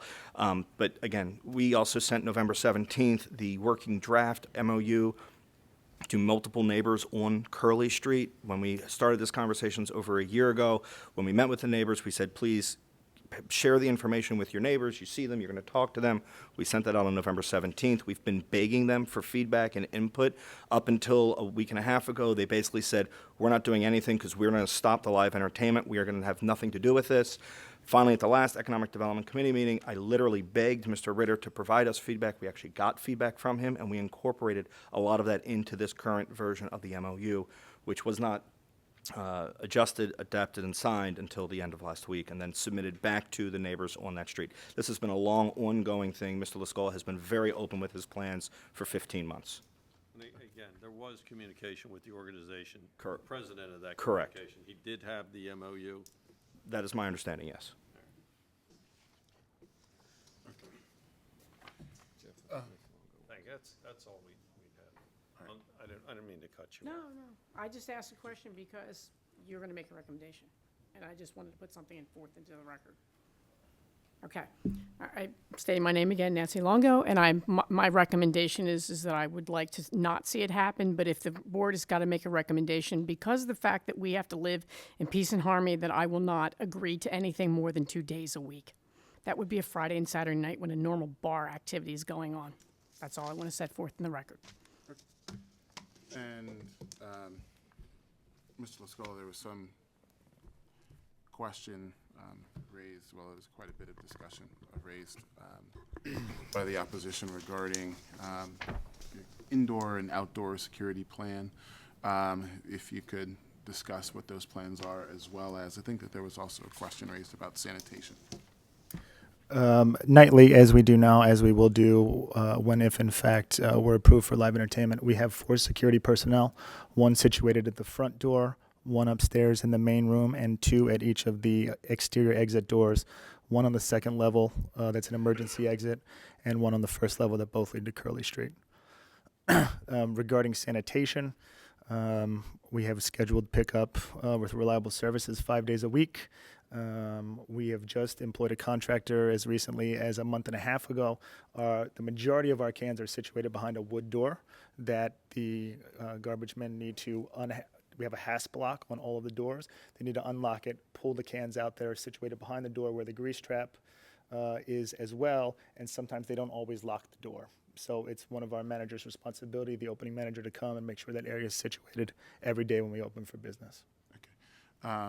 And your neighbor also made a request regarding exterior lighting around the side exit or the side of your building. Is that something that you're willing to do? Certainly. Okay. All right. Anything further? No. All right. Thank you. Thank you for your Thank time. you very much. Sorry, everybody else.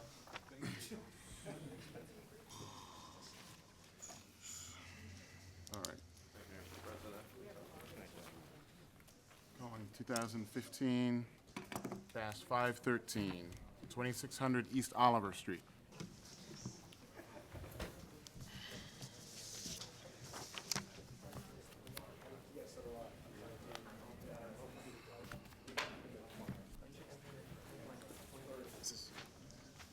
Yeah, we're on this side. On this side against the other side.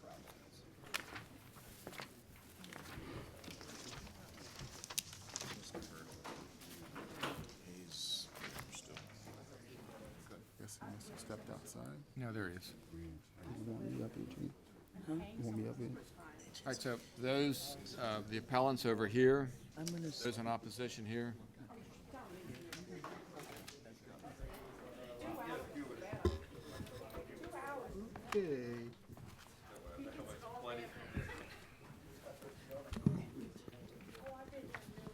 All right. We're sure we don't want to postpone this? Mr. Maslin. Can. If you would like, if you'd like to, it's up to you. Getting late, that's all I'm saying. Well, I was going to say that you are in the unfortunate situation of where I'm going to have to leave shortly. But I can certainly. If we only have 3 board members, You would not be able. Well, it would be you could go challenging. forward. We'd have to go Everyone- unanimous, right? Everyone have Yes. to vote for.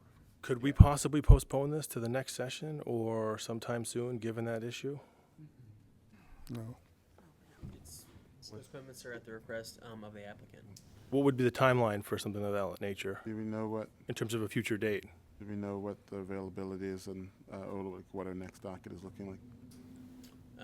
The next several dockets are relatively normal, relatively average schedule. So we would, depending upon how long you requested, there might be a new posting requirement. But Mr. Chairman. the applicant only, though. I mean, it would be my preference to postpone this to the next session or the one after that. I mean, I anticipate the hearing, I anticipate this hearing will be at least an hour, possibly two. And given the short board and the possibility of going down to 3 board members. Mr. Chairman, preference. may I speak? Yes, sir. Yes, sir. I'm Julius Henson with the Berea Neighborhood Association. I'm the president there. We have been here, as you know, since 1 o'clock. And it's an inconvenience for these fine citizens to spend parking and the whole thing to come down here and be here. And it's also painful, as you know, to sit here and listen to this. We have all decided that we would be just a few moments. So we aren't going to be long at all. It won't be long testimony. I suspect that what we have to say would be 10 minutes or so at the most. I don't know what this side has, but we're not intending to be here very long. It's pretty much straight up black and white issue for us. So if that helps any, we will not be here an hour. Sure, and well, I guess this is sort of what the situation is. So we right now have 4 board members. I have 2 children that I'm gonna have to pick up by 5:30-ish. And so I have to leave shortly in order to go and do that. That will only leave 3 board members here. While under ordinary circumstances, that is, if we had 5 board members up here, that wouldn't pose that large of an obstacle because the applicant still could at least proceed, and they wouldn't have to get unanimity of the board members. They have to get still 3, but not unanimous. With only 3 board members, it would have to be unanimous, and with only 3 board members sitting on the hearing, the question could be raised as to whether or not there was a properly constituted quorum of the board to hear the case. And that would require agreement of all parties. And if I'm hearing the applicant correctly, they would rather avoid that issue and have this matter rescheduled. It's not something that we do often or that we do without any consideration of the time for the parties. But given, well, a couple of things: A, the situation the applicant finds himself in, and B, the fact that whether or not to request a postponement is something within the discretion of the applicant, and they have exercised that. That's a request that we'll have to honor. Now, what we can do is that there are a number of people who have come here today. When we come back, what they can do, since their presence has already been noted in our signing sheet, they can submit written statements of whatever testimony it is that they were seeking to offer. That testimony would then get read into the record when the hearing went forward. That would have the same effect as if they were here to give that testimony themselves.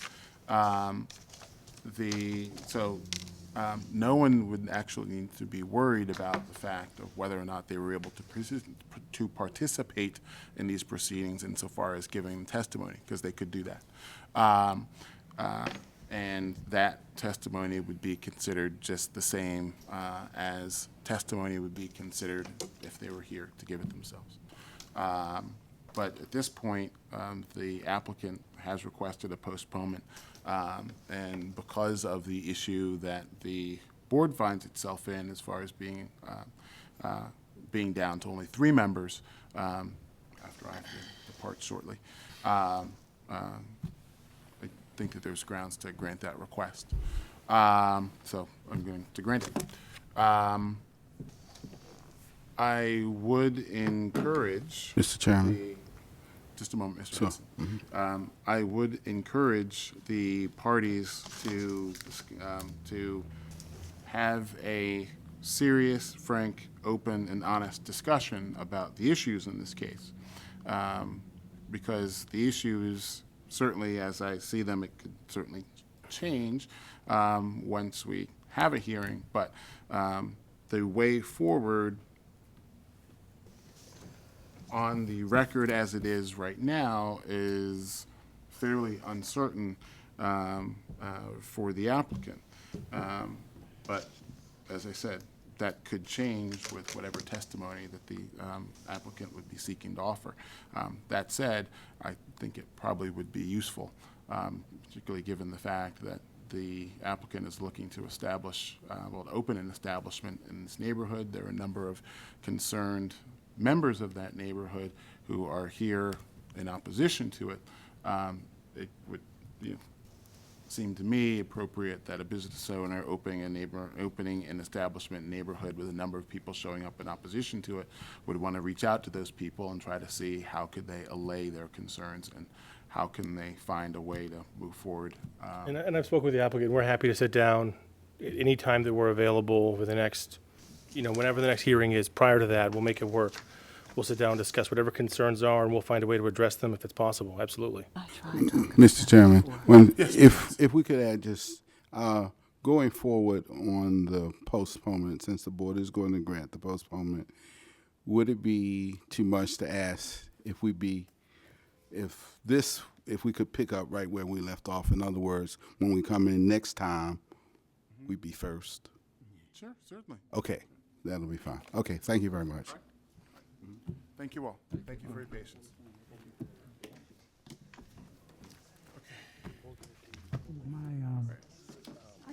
Where do we want to start?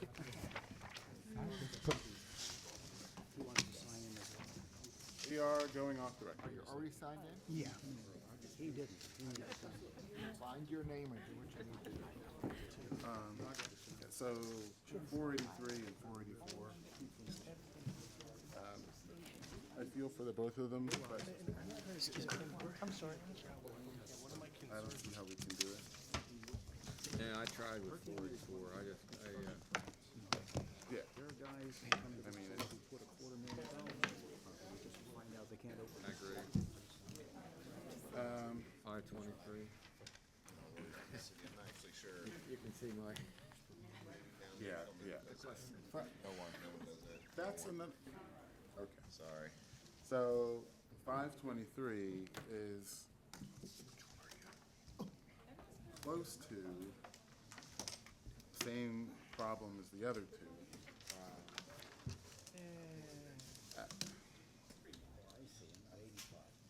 Yeah. So I understand the situation that she's in. And I want to try to see if there's something we can do for her if we can. But the problem, as I see it, is that Let's see, this one was put here. her husband was killed in Put that right over here. I believe it was July of 2013. Was it 13? Okay. Dash 513. And then There you go. Okay. And you want to check. You were opposed? she completely shut down the use and marketed the property for sale. Do you need to sign off? And I understand about the issues that subsequently ensued as far as people breaking in and stealing things from the various different apartments. But as I understood, I wanted to ask her, did people just leave, or did she ask them to leave? And she said that she asked them to leave. Everyone leave. We're shutting the whole thing down. And I think that there's a letter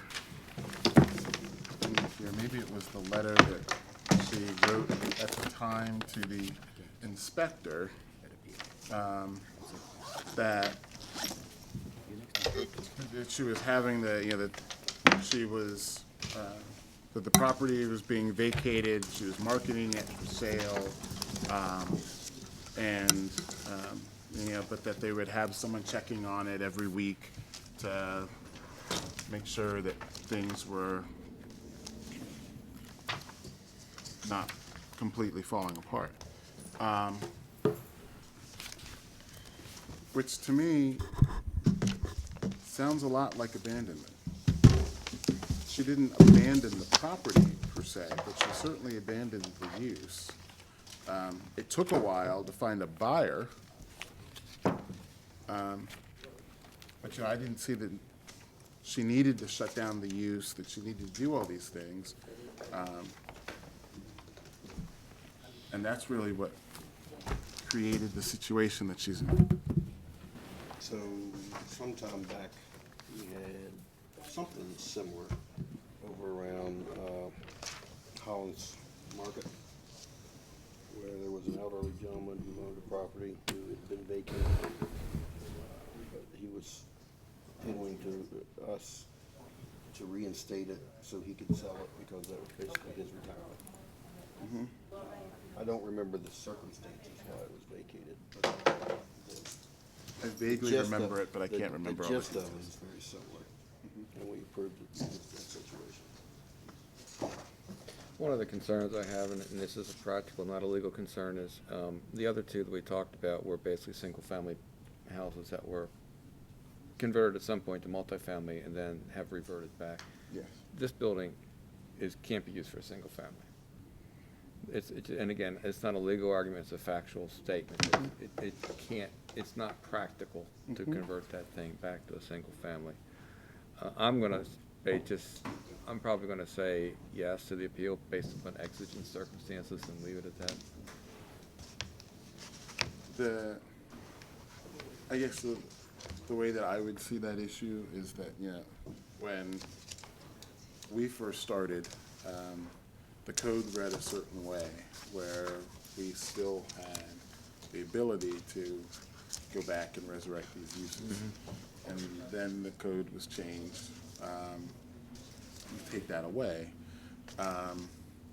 And I'll have to assume that this was the thought when that change was made, that there was a recognition that there would be instances like this, and that there would be these properties that would sit because they weren't practically usable for other things.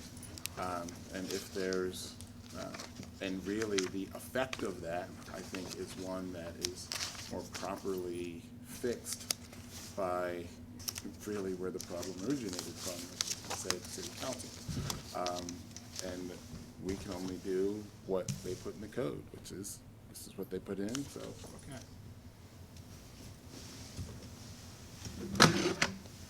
And I just see a difficulty here in, explaining, because, this isn't the only time that we've had these kinds of instances. I mean, we had the one, I think it was last time, the fire at the bar, and, it sat, it lost the use, and they were saying, now they were sort of missing the fact that there still was marketability in the liquor license and in the property, so, all was not lost. Didn't we approve that? What? No, No, we we did didn't. not. Okay. It was 3-2. Okay. 3-2. You voted for it. I voted for it, yeah. We two did not. Jay and I. You're watching?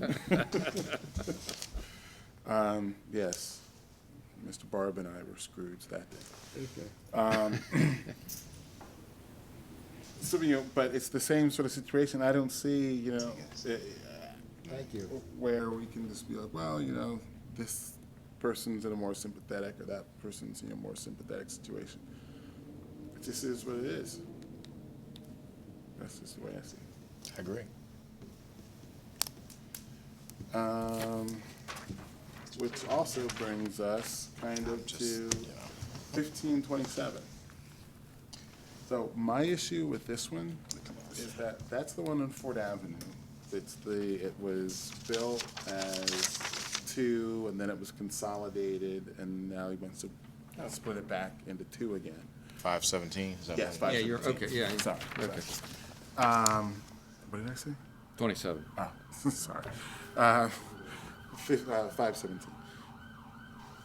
Yeah, if you look at the data sheet, in order to revert it back, it would need to be, we'd have to grant a variance over 25%. I was gonna ask that question. We don't have the authority. That's right. Right. That's 2.1%, which sounds Right. small, Tempting, but it's still, But it's still more. right. Interesting That was thing, my they're question on all that the one. same size. Size. If they wouldn't have consolidated, it yeah. wouldn't have been an issue.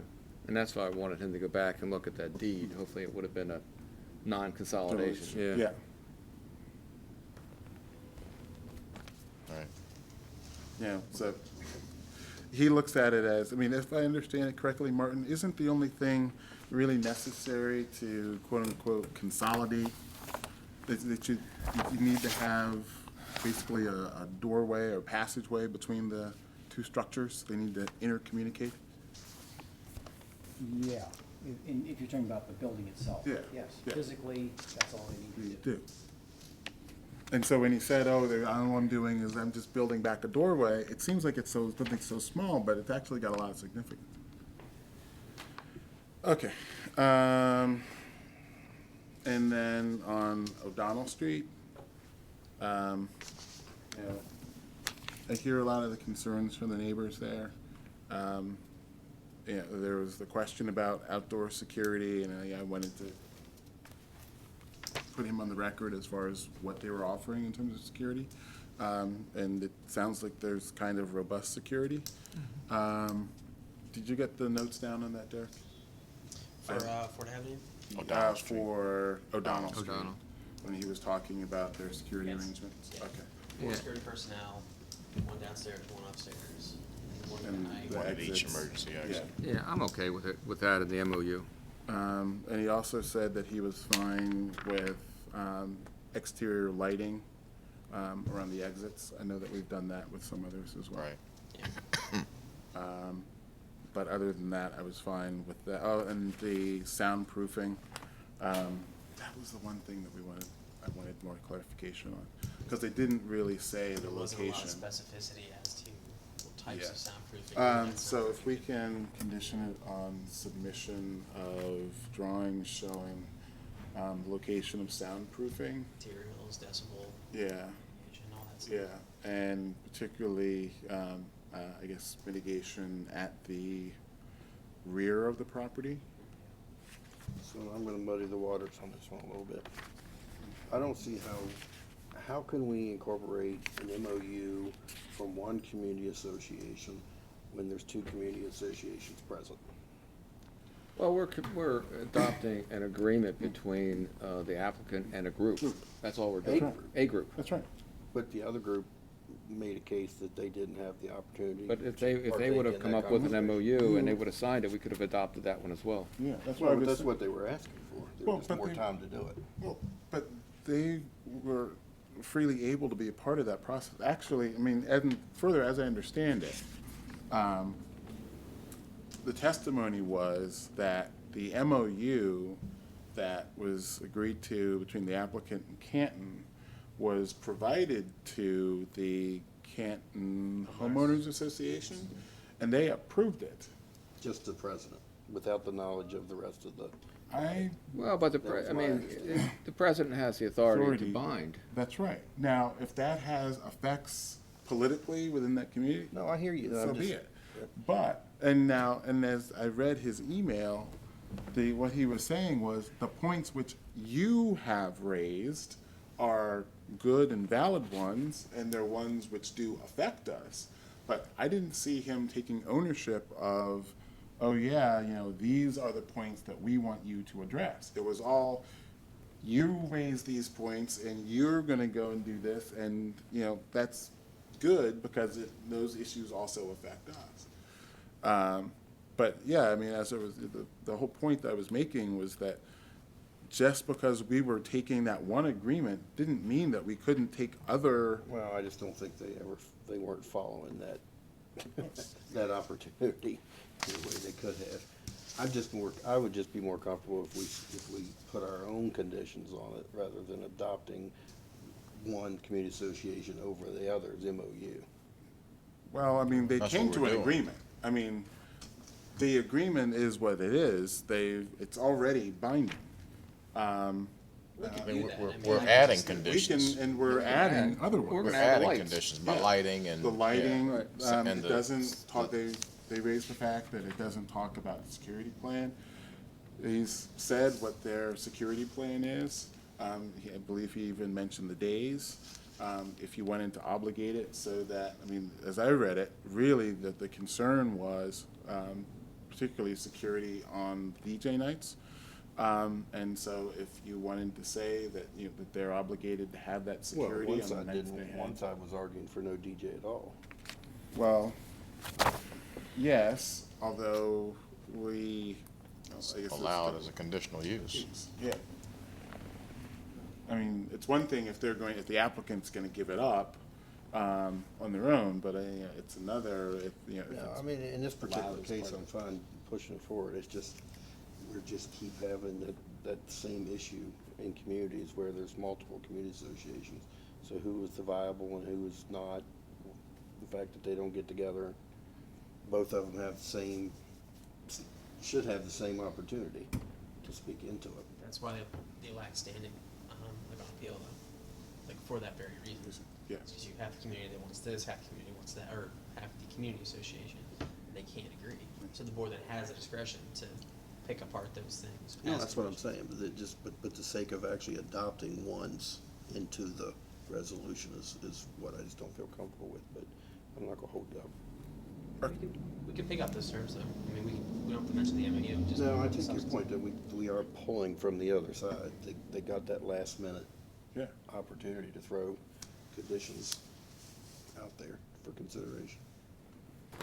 All right, were there any other ones? No, I don't think so.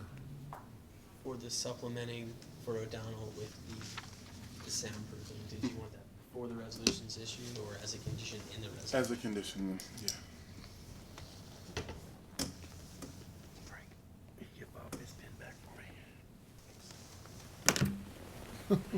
Okay, you ready? Yep. Okay. 2015-380, 2921 O'Donnell Street. I'm a yes with the conditions offered by the planning department.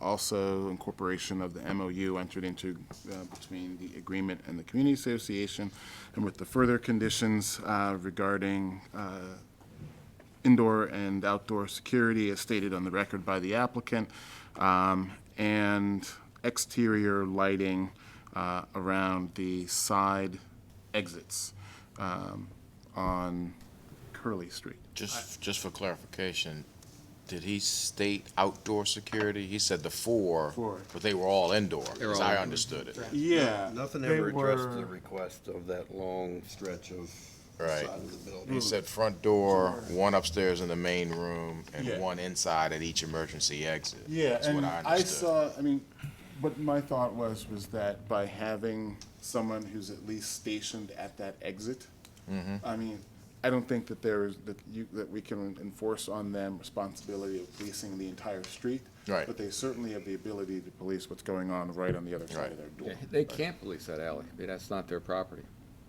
Right. No, I agree. I just wanted, I don't, you know. One thing we need so- to add, that we need to delete the dancing, because they deleted Yes, that from their application. So should we, I'm just asking the question, should the resolution say indoor and outdoor security, or should it just say the security plan as testified to by the applicant? Well, it's in the code that there has to be indoor and outdoor security. And the way that I read that, or I read that particularly as applied to this case, is that it applies to the exterior of the building opening. So if you've got a security person who's stationed at that exit, yeah, their responsibility doesn't end just simply on the inside of that door. If there's something that's going on immediately outside, that's in there. And so I just wanted to make that clear so that the applicant isn't just thinking, oh yeah, I just have to worry about the inside, because actually in the code, they have to worry about the outside too.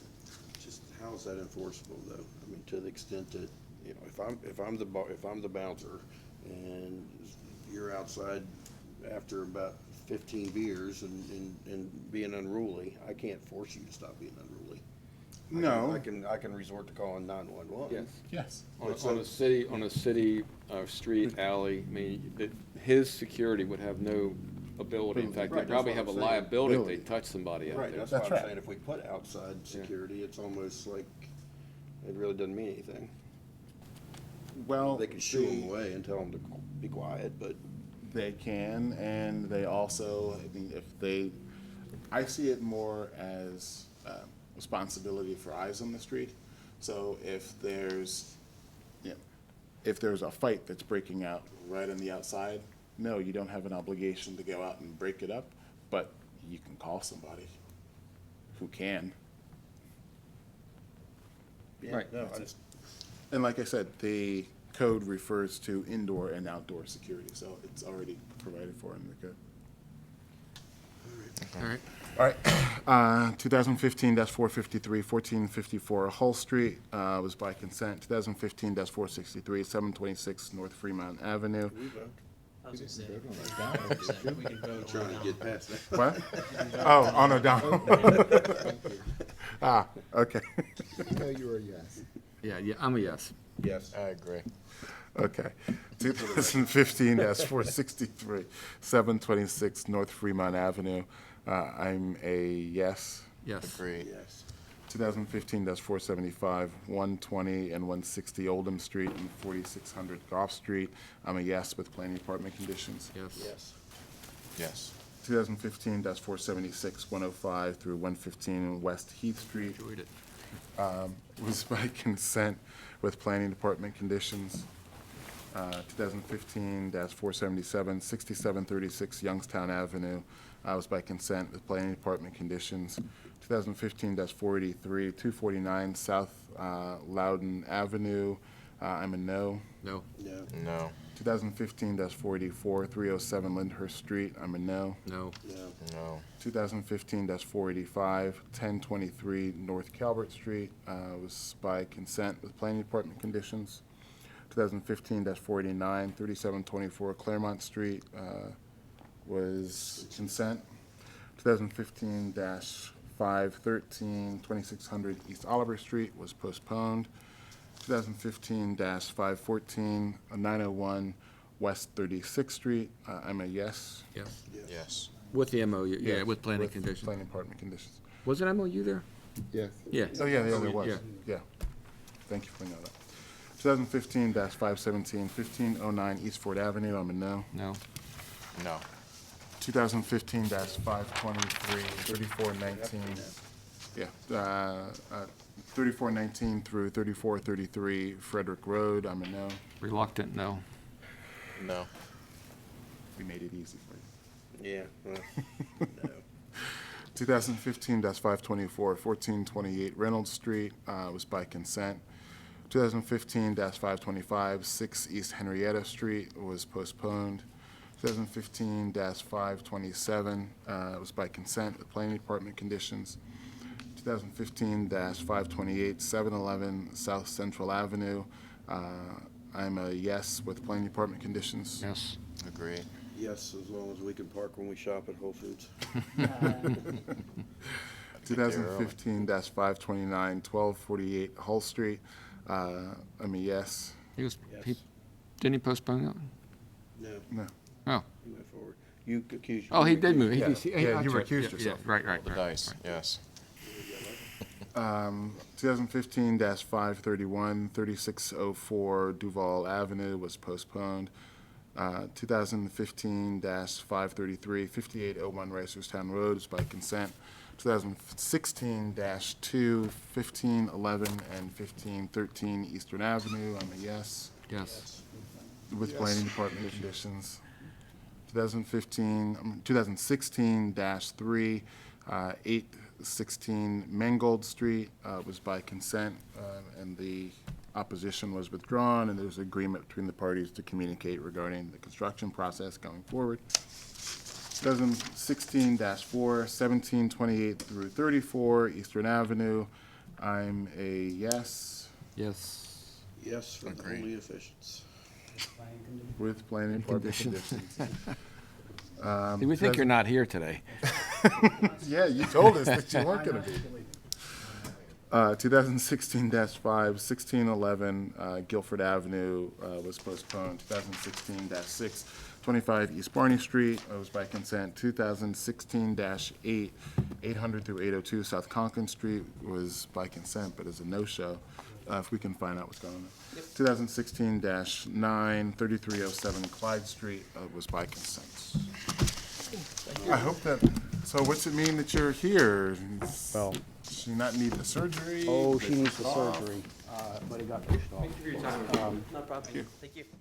The surgeon told us yesterday